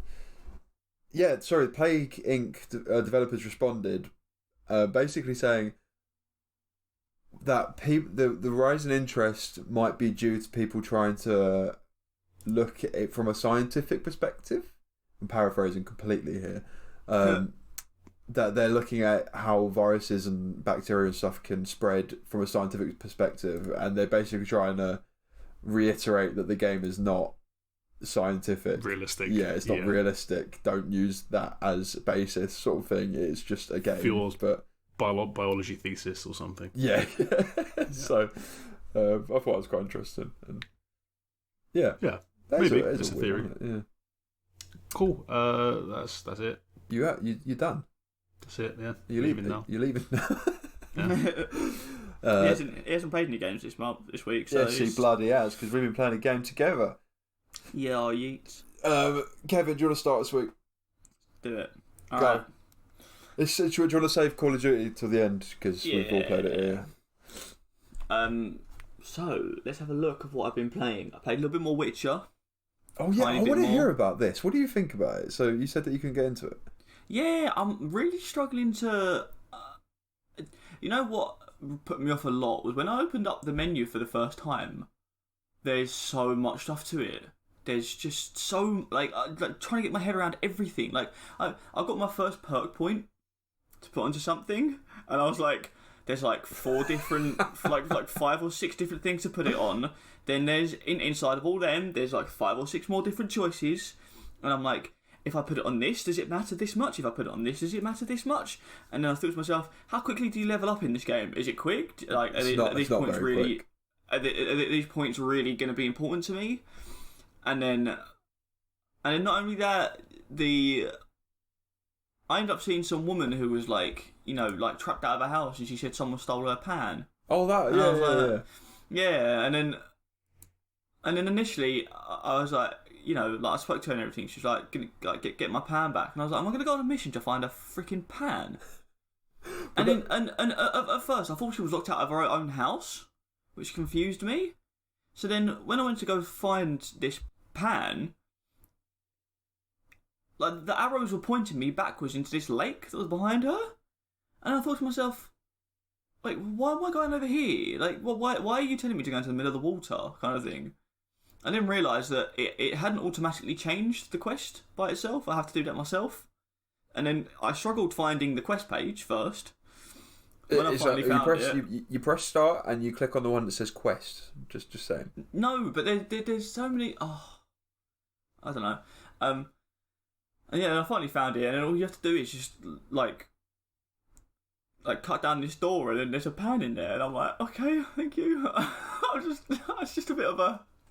Like, I swear that quest turns into like a really interesting. I'm sure there's more to that quest. Yeah, there really is. I'll be honest with you. Every quest in that game is beautifully written with like some really awesome twists. There's not a single boring quest in that game from my memory. See, I gave her the pan and I had to leave, so that was it. That was me. Did you use your Witcher senses inside?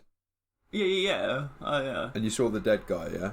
Yeah, I went and did the whole monologue with the dead guy. I'm sure there's more to that quest. I'm so sure there is. There might be, but I gave her the pan, and then I literally had to go, so I had to just quickly get out and save and then leave. So. Oh, I see. Oh, you mean you had to go in real life? Not yeah, literally go in real life. Yeah, no. I thought you gave her the pan and she just went fuck off, and you had to run away. I was like, okay. No, but yeah, I do intend on getting. I'll be honest with you. I understand that there's probably like learning it myself might be a good idea, but I kind of want to get a gist of how to play this game a bit before I start diving too far into it. For example, I have looked at like tips to kind of help you. You don't need them, man. It's not, honestly, it's not as complicated as you think it is. I think it's because you're playing it in small bursts. Yeah, you need to sit there and have a proper little session on it, because it's like the upgrade system looks really confusing, but it isn't. Basically, everything on the left side of the screen you upgrade, yeah. So you pick one of the little blocks and say, okay, this one increases my fast attack by 5%. Great, cool. And you can upgrade each of them 5 times, or most of them, apart from the special ones. And you upgrade it, and then you have to pick which one of the things that you've upgraded that you want on the right side. On the right side are the sections which basically you fill in with the abilities that you upgrade. And okay. So if you want to go for fast attack being stronger, you upgrade that, and then you basically equip that as like a skill almost, and you're on your right. Okay, yeah. That's one of the little tips I read. The bestiary and the alchemy stuff again looks really confusing, but it's not. And the one thing I did find out was that you only need to craft things once. So, okay. For example, if you wanted to craft a potion, you don't have to craft that potion over and over and over again. You just craft it once. So you get all the materials for it, craft it once, and then every time you meditate, it restores itself. Oh, it's like the Estus flasks. Yeah. Yeah. It's like that. Yeah. And there's not really much else to know. The only other thing you need to know is that you're going to pick up a lot of junk on the way, and Yeah, I already have. yeah, either sell it, find merchants to sell it, or dismantle it or go to blacksmiths and you can dismantle equipment and get the equipment for it, because they basically, you have a weight limit thing again. So Oh, you do? Okay. Yeah. I thought you might have it. And finally, the only other thing I'll say is, whenever you see a question mark on the map, go to it. Go to it and Because do it, yeah. they're the most interesting things. That and the Witcher contracts are the most interesting parts of the game, in my opinion. Just going to these question marks and seeing the random stuff that's there. Like, I had like a wicked fight with this. I went to like a shipwrecked island thing, and I had to fight this like super high level Noonwraith thing. It was guarding some treasure, and I got some really dope treasure from it and stuff. And it's just so good, man. There's just stuff everywhere. It's just. Yeah, I mean, other thing is, I think the first area is quite shallow in comparison to the rest of the game. Okay. It's quite simple. You're basically in the tutorial area. Yeah. Yeah, you haven't fought a griffin yet, have you? No, I found a dead griffin. Yeah. So no, that's that. So once you've killed the griffin, you can get out of that area into the first main area, basically, and that's where it starts to open up more. Okay. But yeah, I mean, I think Sundays, because I got all of Sunday to bang out a game. So yeah, just to but even if you just put like 3 or 4 hours into it, I reckon that's enough to get you past the griffin and get into the proper meat of it, sort of thing. I think it was the same thing with Red Dead Redemption. I kind of need to get past this initial stage. Yeah. To get really into it, to like the nitty gritty good stuff. Yeah. Which I never did with Red Dead, because I just got bored at the first like hour. So, yeah. I mean, it's a glorious game though. It's so good. I'm not having you putting this down and be like, no, shit. I can't accept that. I haven't written it off of my plate yet. Good. Because of just how good people say it is. I can't be that person.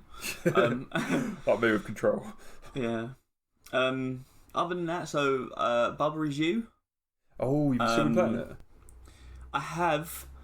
I am so stuck. so me and Charlotte, to be honest. Yeah, I honestly, every single level I go onto, I just think to myself, I just don't. You know what? I think sometimes you have to almost look at a level and you have to use your brain so much. You have to just. And the thing is that sometimes you could start doing a bit, and then if you, it's just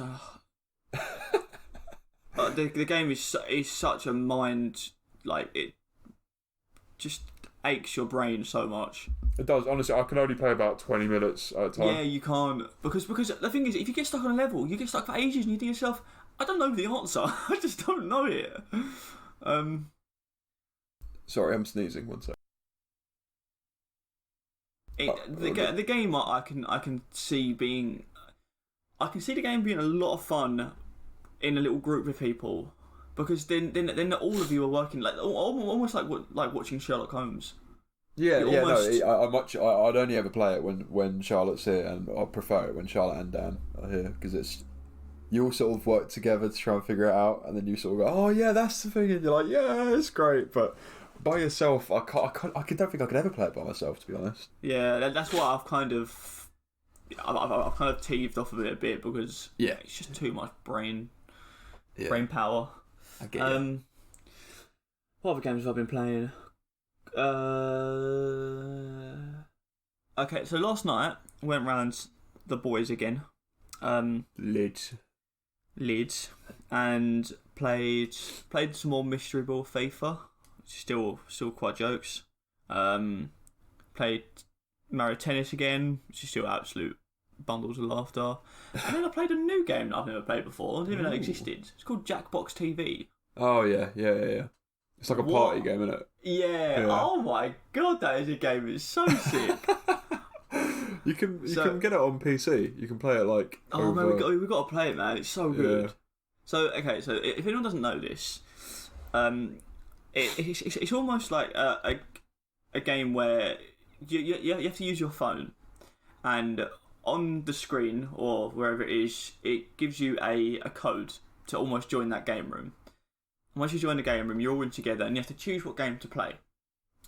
So the games we played, there was one where you have to draw 2 pictures of whatever it tells you to draw, and then you go into it, and then you get a amount of 3,000 like money to yourself, and all these pictures, and also pictures that have been drawn in game, because you have 10 rounds, they will go up to they will all go up for auction.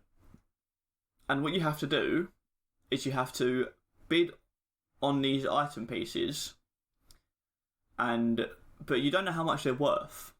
So, for example, if something's worth $1,000 or whatever it is, and you bid $500 and you're the winning bidder, you end up essentially bringing home £500. Essentially, you're £500 plus.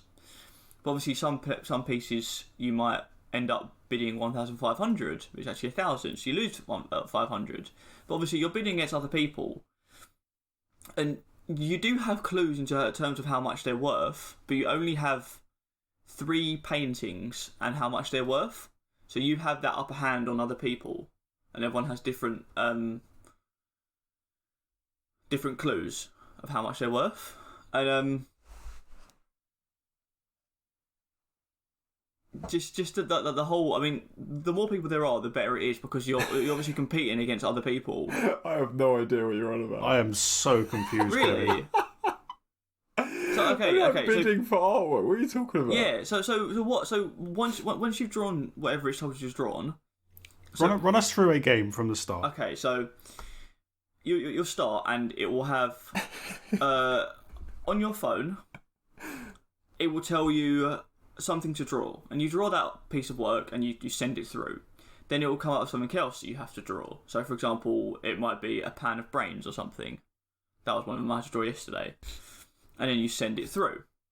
Then, once everyone's sent theirs in, up on the screen in front of you on the TV or wherever it is, it will come up with a drawing.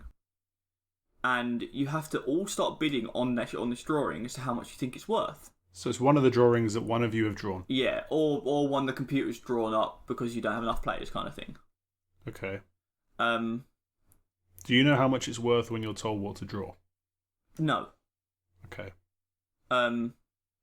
Because bidding on your own piece of work, you end up losing out on it, because although it might be worth more money, you still don't get all the total profit, kind of thing. I don't know how. Anyway, it's more a complicated part of it. So the piece of work comes up on the screen, and then on your phone you can click like bid 500, and then someone else bids, and you can bid 900 bids. It gives you all the different options, and then once whoever is the top bidder of that round, they will win that item. And then in their total of 3,000 that you start with, it obviously goes down. So you have to manage your funds through the 10 rounds in order to, at the end of it, the way it calculates how much you've won, it will calculate whatever you have money left in your bank, and then the total of the art pieces you won and how much they're worth. How is the worth of the paintings established? It's just random. I think they just tell you what, like, to draw something, and then it will just put a random price tag on it. What's the point in drawing? It's just funny. I feel like I need to play this game. Yeah, I don't understand what the hell you're talking about. Also, I mean, like, a lot of the times, the things that they tell you to draw are quite similar. So, for example, on your phone, it could have a little tip at one of your little 3 hints you have at the top. It could say, pan of brains is worth 500 or 1,000. Yeah, we use 1,000 again. But then someone else could have had to draw something called, I don't know, bowl of ketchup. A bowl of ketchup or something, and they'll draw it looking very similar to it. So you have to decipher whether or not you think that is part of your clue, being the pan of brains. What the fuck are you on about? I don't understand. Honestly, I genuinely have no idea what you're talking about, and I'm really, really listening. I can't. A clue? What do you need a clue for? So obviously, so you know how much these things are worth. You don't know how much these things are worth, and the whole point is you have to make profit and have. At the end of it, you have to have the most expensive paintings. But so you're putting in what? You have to put in an anonymous offer, okay, bids for these things. How, yeah. How? If the price of the object, the drawing is random, then what? How do you decide how much money to put into it? That's the whole point. Is you almost sometimes have to fill the room. You have to see whether or not you think. I mean, sometimes some people might not even have enough money to bid on it. So you can you've all got different clues. Yeah, you all have different clues. Clues. That's interesting. Clues so you can what? How much the paintings are worth. Okay, so if I'm getting this right, a picture will come up of an object. Say, I don't know, A banana. A banana, sure. But one person in the room might know that is worth nothing. Like they might have a clue saying this painting is worth $10.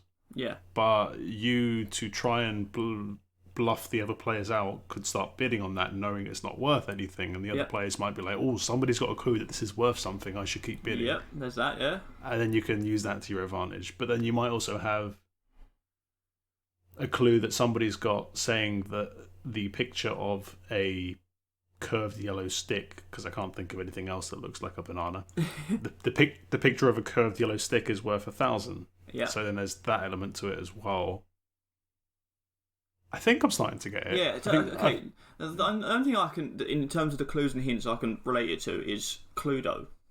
You know, in Cluedo, you have at the start, everyone has a different set of like a clue as to who the killer is, or what room it was in, or what item they used. You know, it's like not everybody is on the same page as each other. It kind of makes sense. Yeah, I don't quite get the. No, it makes sense. No, it makes sense. Yeah, no. And I think also I wasn't too sure on this bit, but if your painting gets worth quite a lot and it was bid a lot on, you take some of that winnings or how much you sell it for, kind of thing. But if that's random, then. Yeah, it was. For example, if your painting is worth nothing but people bid loads on it, you get a lot. But if your painting is worth a lot and people don't bid that much, you don't get that much. Yeah, kind of thing. Okay. So, and I guess if you're talking to each other, you can use like communication and manipulation to try and kind of sway things to your advantage. And then I think halfway through the game, you get this little like thing where you can screw someone else. So if you know something's worth like $500, you can like have a bidding war with someone, and then you can use your screw button, and you can force someone else to bid on this item, so they win it even though it's worth nothing.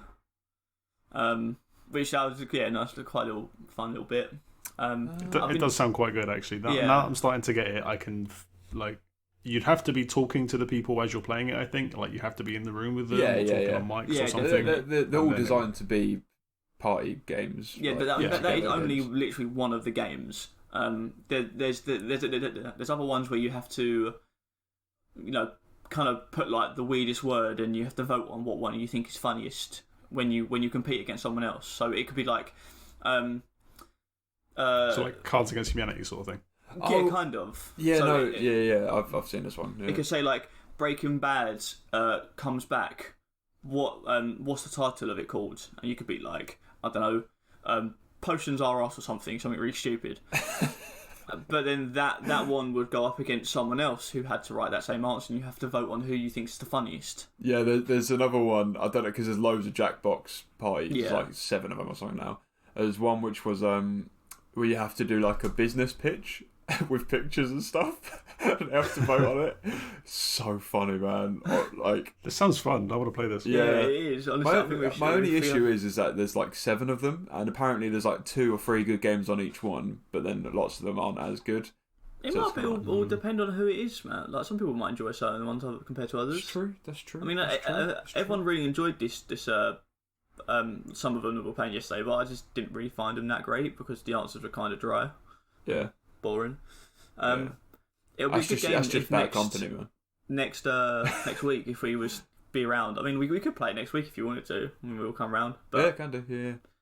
I don't think it requires buying the game and how much it is. I don't think it's very expensive. Anyway, I've been talking about it quite a lot. But it's definitely a very, very fun game. I don't think there's anything else I played, so apart from that'll be me COD. done. But we'll talk about it. Yeah. Do you want to do mine, Dan? Go on then. So, last week I was talking about a little game which I recommended everyone buy called Towerfall Ascension. I've now changed my mind and I don't think everyone should buy it. There is not a lot of content on that game. It did seem very... Yeah. There's 9 levels in the main quest. That's it. I'm pretty sure we knew that before. I swear you can see how many levels it is. Yeah, but I thought you'd unlock more. Because you start off with 1, and then you unlock another 3, and then you unlock another 3, or whatever. And then you get this red level, and then you do the red level, and then it just finishes. And it's How much is the game? 18 quid full price. Oh my god. Oh, okay. I was going to say, because I was under the impression that it didn't even have a campaign NPC thing at all. In my head, it was just an arena brawler that you and your mates could jump about and try and kill each other. Not for that price, though, man. Not for that price. I was going to say that would be fine if it was maybe less than a tenner, but so me and Charlotte, we played this. We were stuck on one level. We did the level, and then we were like, oh yeah, we finally did it. And then it went back to the map, and it was like, wait, where's the next one? And then we looked it up, and that's it. And it's I don't get it. It's such a simple game. They could have churned out 500 levels on this thing, easily. Do you know what I mean? There's so many things they could have done which was so simple because it's such a simple game. You know, they've already got all the characters made and all the enemies made, and you can make some more enemies if you want, and you know, you could do a level where all of the enemies are one type or something, or you know, you loads of bomb enemies spawn in that all explode, and you have to try. And you know, there's so many things they could have done, and it was just this feels a bit lazy, if I'm honest. And then they released DLC for it, which I got with it, which is one that we played, Dan, with that boss that we couldn't beat. And that's it. It's just, there's 3 levels on that, 3 bosses, and that's DLC. What? And I was just like, huh? Me and Charlotte were both sort of looked at each other and were like, oh, that was it. Okay. So I was very disappointed by that. And I feel like it's very much a missed opportunity for it. It's such a good co-op, fun game, and it's just no content in it, though. It's just really upsetting. And,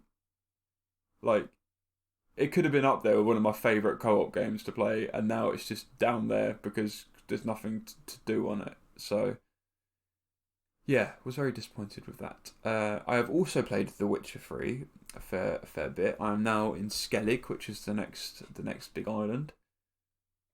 I haven't seen. I'm looking forward. Yeah. Oh, that means you've seen. What? Wait. Huh? Wait. I'm trying to work out if you've seen Priscilla yet. You must have done. Who's Priscilla? Oh, I guess not. Who is she? What? Brilliant. She's a singer. No. Okay. No. I only just got to Skellig, to be fair, and I went to the King's Wake thing, and that's raced up a mountain for some reason, and that's all I've done there so far. Still loving it. I'm actually enjoying the combat the more I play it. I did realise though, I was thinking this game. I didn't know if it was supposed to be as hard. Did you find it really difficult, Dan? Some bits you had to. You got to use your brain in a lot of the encounters for sure. Yeah, so I was finding it impossibly difficult in lots of situations, and then I found out that for some reason I must have been in a really optimistic mood when I first started the game, because apparently I'm playing it on the harder difficulty, and I didn't even know. It's called Blood and Bones or something. I was like, oh, okay, this explains a lot. So I've left it. Hardcore RPG. Well, I've left it on there because I was like, I've got this far in it. I can't. I'm doing all right, I suppose. It's just some quests that I'm basically doing quests in a very particular order so that I don't have to do certain ones first because they're so freaking hard. But I love it still. It's very, very good. One thing I do, I mean, obviously this is like, feels weird reviewing a game 5 years after it came out, but like, I'm finding the movement really annoying. Like, yeah, especially the horse movement.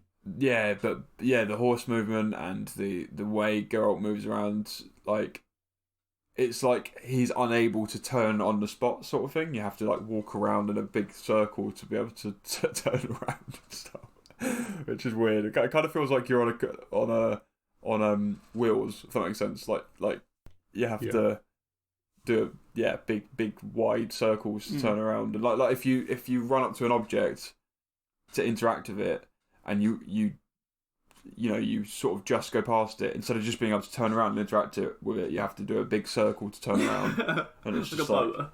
like a boat. Yeah, exactly, like a boat. And yeah, I find the movement a bit annoying.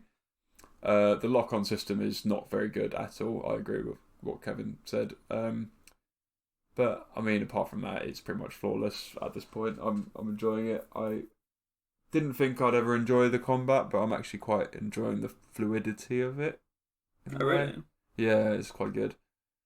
And obviously I got to this new island, and there's so many new enemies that just look terrifying. Like, I am nowhere near high enough to be on this island level-wise. I'm like level 13, I think, and the very first quest on the island was level 16. Recommended. So I'm just getting demolished by everything. I was walking down the road, and then suddenly I just hear like a whoa, like big like stomps, like massive, loud, horrible stomps. Turn around and there's a freaking ogre chasing me, and I'm just like, oh my god!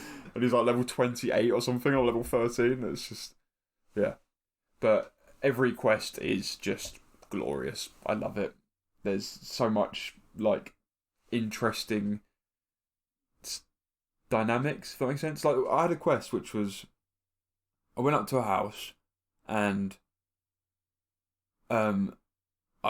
there's a horse's head on a pike outside the house, and I go up to the guy and like, what's up? And then he's like, yeah, we've been cursed. And I'm like, alright, cool. And basically the horse head on a pike is like a curse thing that they use, and it basically makes their firstborn really sick. So I had to go investigate who it was, and it was just really interesting. And then there was like dynamics as to why they cursed them, and then you have to make choices as to whether to turn the curse back around on the person, or to eliminate the curse, or do whatever. You know, there's always options just with every little encounter you have, and it's just brilliant, very good game. The new game that I mentioned last week that I hadn't played last week, but I'm playing now, is Hyperlight Drifter. Hyperlight Drifter's really, really good. Is it? Yeah, it's if you get the chance to play it, then play it, because it's quite expensive everywhere still. So, I don't think it's that long. It doesn't feel like it's that long, because it's like, I think there's like 4 bosses, and I'm nearly at the second one already, and I've already played it for like 2 hours. So, but the combat is so good. Like, you like dash around all over the place, and you have very limited life, and it's just a really fluid combat system. Like, kind of Dark Soulsy in a way. Like, you'll hit them a couple of times, dash away, wait for their attack, and you can like do like a dash slash thing, which is like an ability that unlocked. You have guns, and your gun reloads, like, gets more ammo depending on how many slash hits you get. So is it Doom that had that mechanic in it? Doom had a mechanic, with a chainsaw. That was it. Yeah. So when you kill someone with a chainsaw, you get ammo. It's kind of like that but more consistent. So like, you know, you can fire a couple of shots, but then you'd be out of ammo, and you have to dash in, do a couple of hits to get another bullet, and then fire it somewhere else. And it's just really fluid and really satisfying. The boss fights are incredibly hard. I mean, I've only done one, and it was incredibly hard, but the world looks really nice. It has like 4 really stark different environments, and there's no talking in it, and it just all makes sense anyway. It's a really, really clever game in that regard. Like, it will just show you something, and you'll be like, okay, cool, that makes sense. So like in the middle of the map, there's imagine like a four corner diamond in the middle of the map, and it just has like a little thing, a little like circle on each of the points, and then each one of those points points towards one of the areas of the map, and you just kind of look at it and just go, okay, I guess I need to go to each area one at a time. Cool. Then you go to the first area, kill the boss, and then it lights up that thing, and then you have to it's all just self-explanatory. It's really nice. Yeah. Okay. But highly recommend. It's really good on Switch as well. If you have a Switch, I'd recommend it on that. But yeah, it's a very, very nice game, and it was made by someone who, did I mention this last week? Made by the heart disease guy. I can't remember. Yeah, made by somebody who has a heart illness, and the game itself is kind of a reflection of that. Yes, yeah. So, but it's very, very, very, very good. Highly recommend. It's very hard as well, but at the right level of hard, not like annoying, difficult. Just like you know you can do it. If that makes sense. Like you don't walk into a situation and go, well, that's impossible. You walk into it and go, okay, cool, I need to kill this guy first, and then do that, and then do this, and yeah, very good. That's it. That's all I've played apart from COD. Dan, have you played anything else apart from COD? I haven't played much this week, to be honest. I played Children of Mortar because it's on Game Pass now. Yeah, what do you think? Okay. I like it. I mean, it's got the most beautiful pixel art I've ever seen. It does indeed. Yeah. It's phenomenal. Even the house, every time I see the house and all the stained glass windows and all the intricate little details, it's really beautiful. I love the storytelling in it. I love how between each level it will introduce you to a bit more of the backstory and the world and the characters and how they all interact with each other. So it's been a while since we spoke about this, so quick overview. It's a dungeon crawling game, Diablo-esque, so very much an isometric hack and slash type thing. It's also got roguelike elements, so you'll push through the dungeon to do a certain thing, usually to do a certain quest or to get a certain item or find a particular thing, and you will die. Really? And then you go back to your house where your family are, and you'll talk to your family, and a bit more of the story will unravel, and then you'll go back out on your next run with hopefully some slight upgrades to make the next run a bit easier and hopefully push a bit further through. So it's kind of got that gameplay loop, but for me, the best thing about it is definitely the storytelling. And I fully agree on that side. Yeah, I mean, the combat isn't bad at all. I quite like the way you move around. I think it's pretty fluid and the animations are pretty good. The enemy types get a bit stale. I feel like there's not much variety there.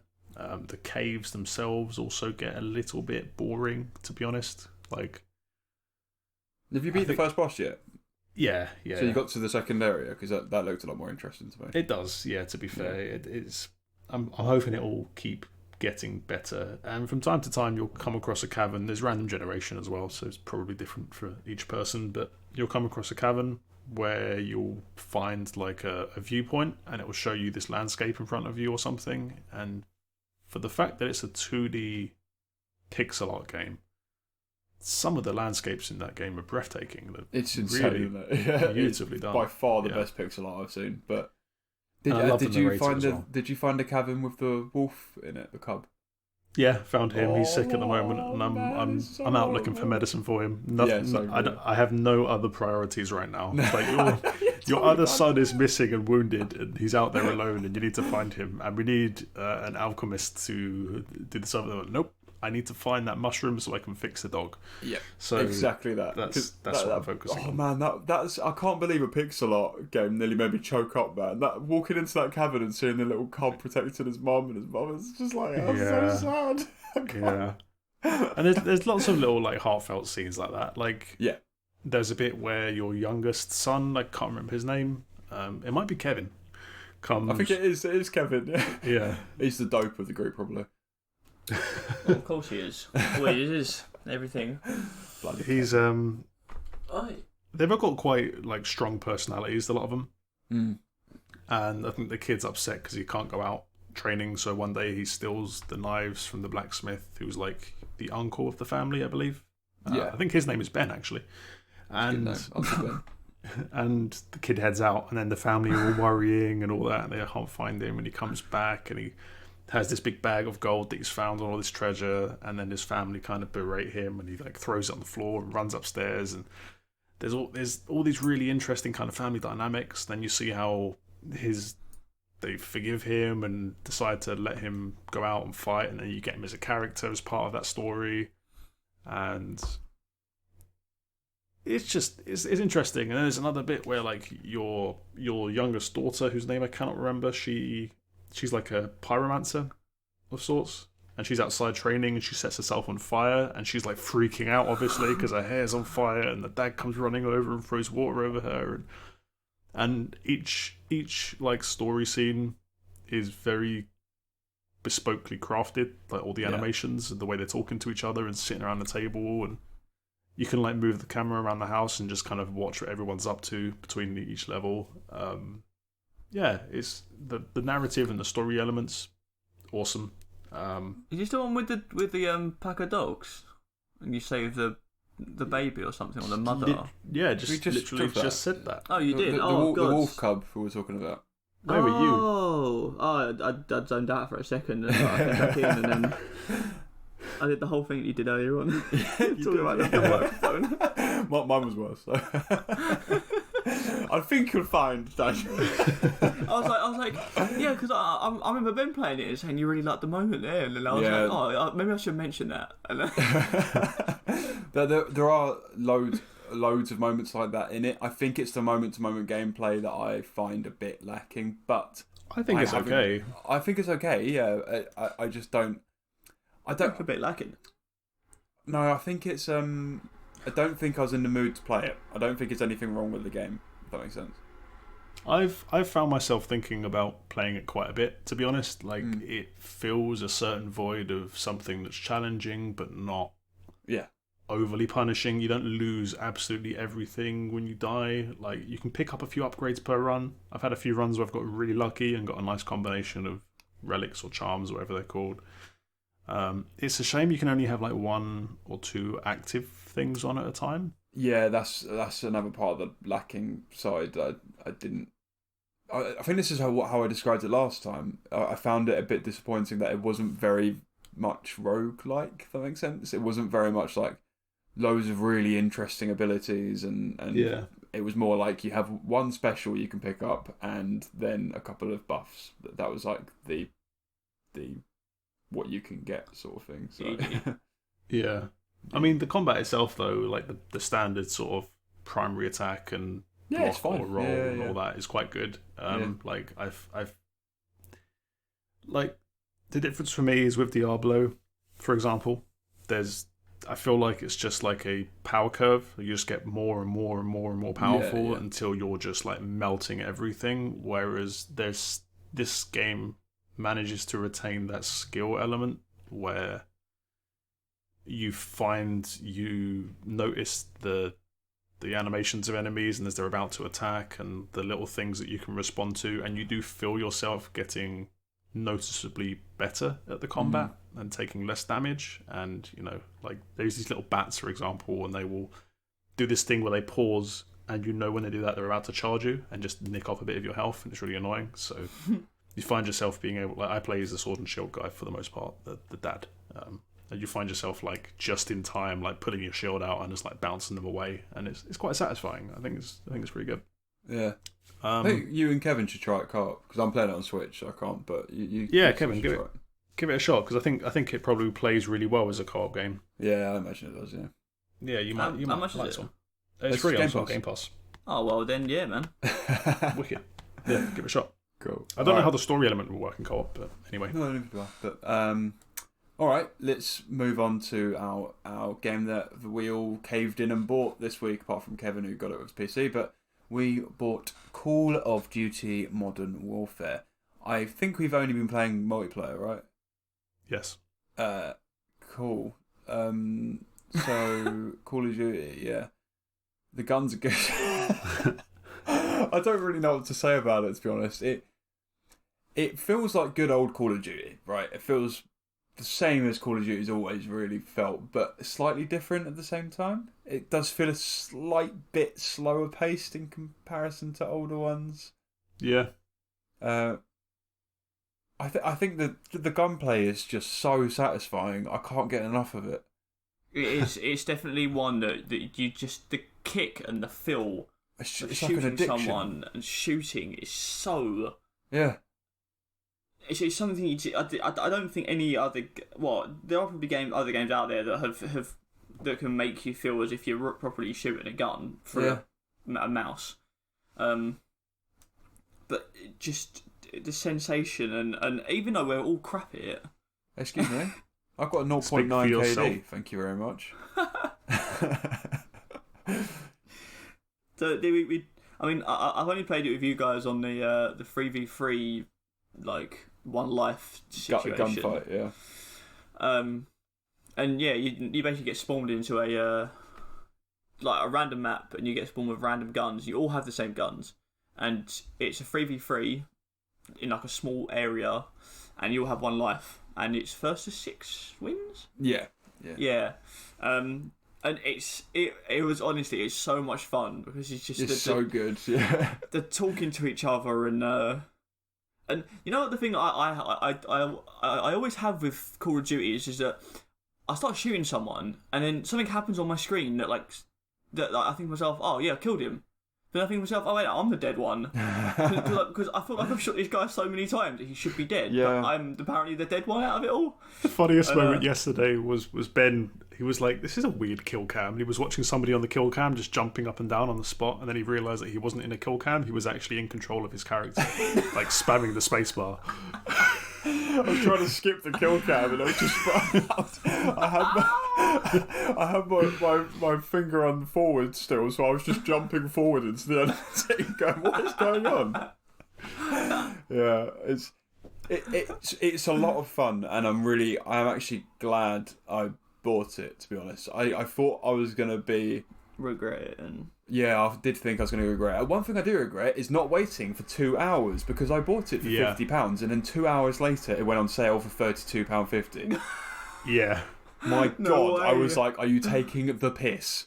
But I've probably already got enough gameplay out of it to yeah. Well, even having to wait like 90 hours for the download and the installation.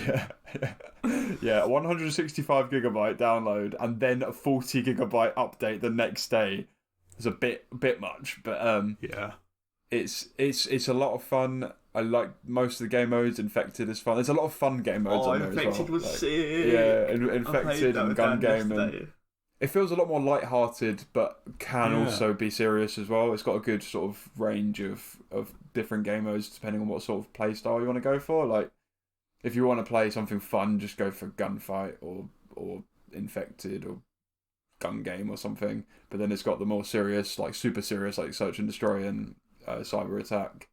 And then it's got Cyber Attack's good. That's a nice addition. Cyber Attack's good. Yeah, it's just a lot of fun. All the guns are great. I like the challenge system as well. The footsteps are weird to me. Shite. The sound is shite on that game. It makes the sound's amazing. The positioning of sound is awful. Yeah. The spatial sound is just terrible. Yeah. There's no way of knowing where anyone is. Like me and Dan were playing a gun game yesterday, and I went, oh, he's below me, so I jump off something or like out a window or something, and to like sort of ambush him, and then it turns out he was like the other side of the map above me, and I was like, wait, what? And then I died, and Dan was like, no, I thought he was below you as well. That's where I heard him as well, and it was like, right, yeah. It's the footsteps are just terrible. Sometimes people have no footsteps whatsoever, and it's not because they have dead silence, because it's on things like Gunfight as well, and dead silence is no, it's not a perk, it's a operation class thing, like a equipment thing, like the deployable shield and the throw the ammo down. It's one of those, and you can only use it periodically. So there's no such thing as dead silence in Gunfight. Yeah, people's footsteps are inaudible at times for no reason, and yeah, there's a lot of issues with spatial sound in that game, in my opinion. But technically, it's a bit of a mess, to be honest. It's got some major bugs and flaws, and it crashes quite a lot for me. It eats resources on the PC big time. I'm actually worried my CPU is just going to melt from this game. And it's not like it looks absolutely mind-bogglingly good. It's just not by any means. Just feels really heavy, and the fact that it's 200 gigs at the moment, I just don't get it. I can't understand how it's so big. It's got. Don't get me wrong, it's got its issues, but at its core, it's just a fun game. So it's a lot of fun, and they haven't completely destroyed it with loot crates and things. That's kind of like what this I was Call of Duty compared to it's been people are still playing it 2 months later. So it's been received so much better than probably since Black Ops 3. Black Ops 3 was like the last popular one, I think. Basically, as soon as they started introducing this absolute bollocks worth of flying around the bloody map, oh god, is that the worst thing they've introduced in these games? I thought they were fun as well, personally, but I thought they were so stupid, man. It's a lot of fun, and it feels a bit more refined compared to those ones. It feels like a Call of Duty. Yeah, but it feels very much like, you level up each weapon and you get the new attachments for it. You got your challenges, it's fine. Kill streaks are all fairly standard. Everything just feels really refined and standard on it, which is quite good. So I think they should keep this game and upgrade it, and then maybe wait for a whole year. I know it's not going to happen, but I think they should do it. I think that would be very, very good. I mean, the only way that would happen is if the Battle Pass takes off, pretty much. If the Battle Pass sort of stays and does well every season, then they might release a Battle Royale or something as your next, come next September or something. Oh man, if they do a Battle Royale, so good. Yeah, I was thinking that the other day. They could do like a 40 or 50 person Battle Royale, right? But on a Grand War map. Yeah. You know what I mean? They've already got all the assets for it, so why not just do it? Like, it'll be so good.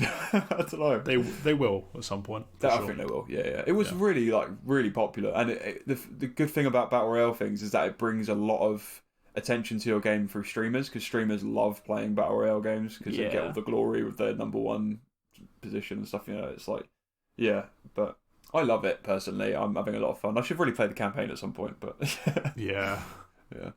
Anything else to say, anyone, about Call of Duty? No. No. Cool. Not really. Not yet. I will do, because I'm going to play more. I don't even care that I'm like a stereotypical Call of Duty gamer right now, because it's a lot of fun. And because I love it. Yeah, I mean, we play a lot of dead serious games as well, so it's quite nice to have like a little break playing something stupid. So yeah, exactly. Yeah. Cool. Dan. What?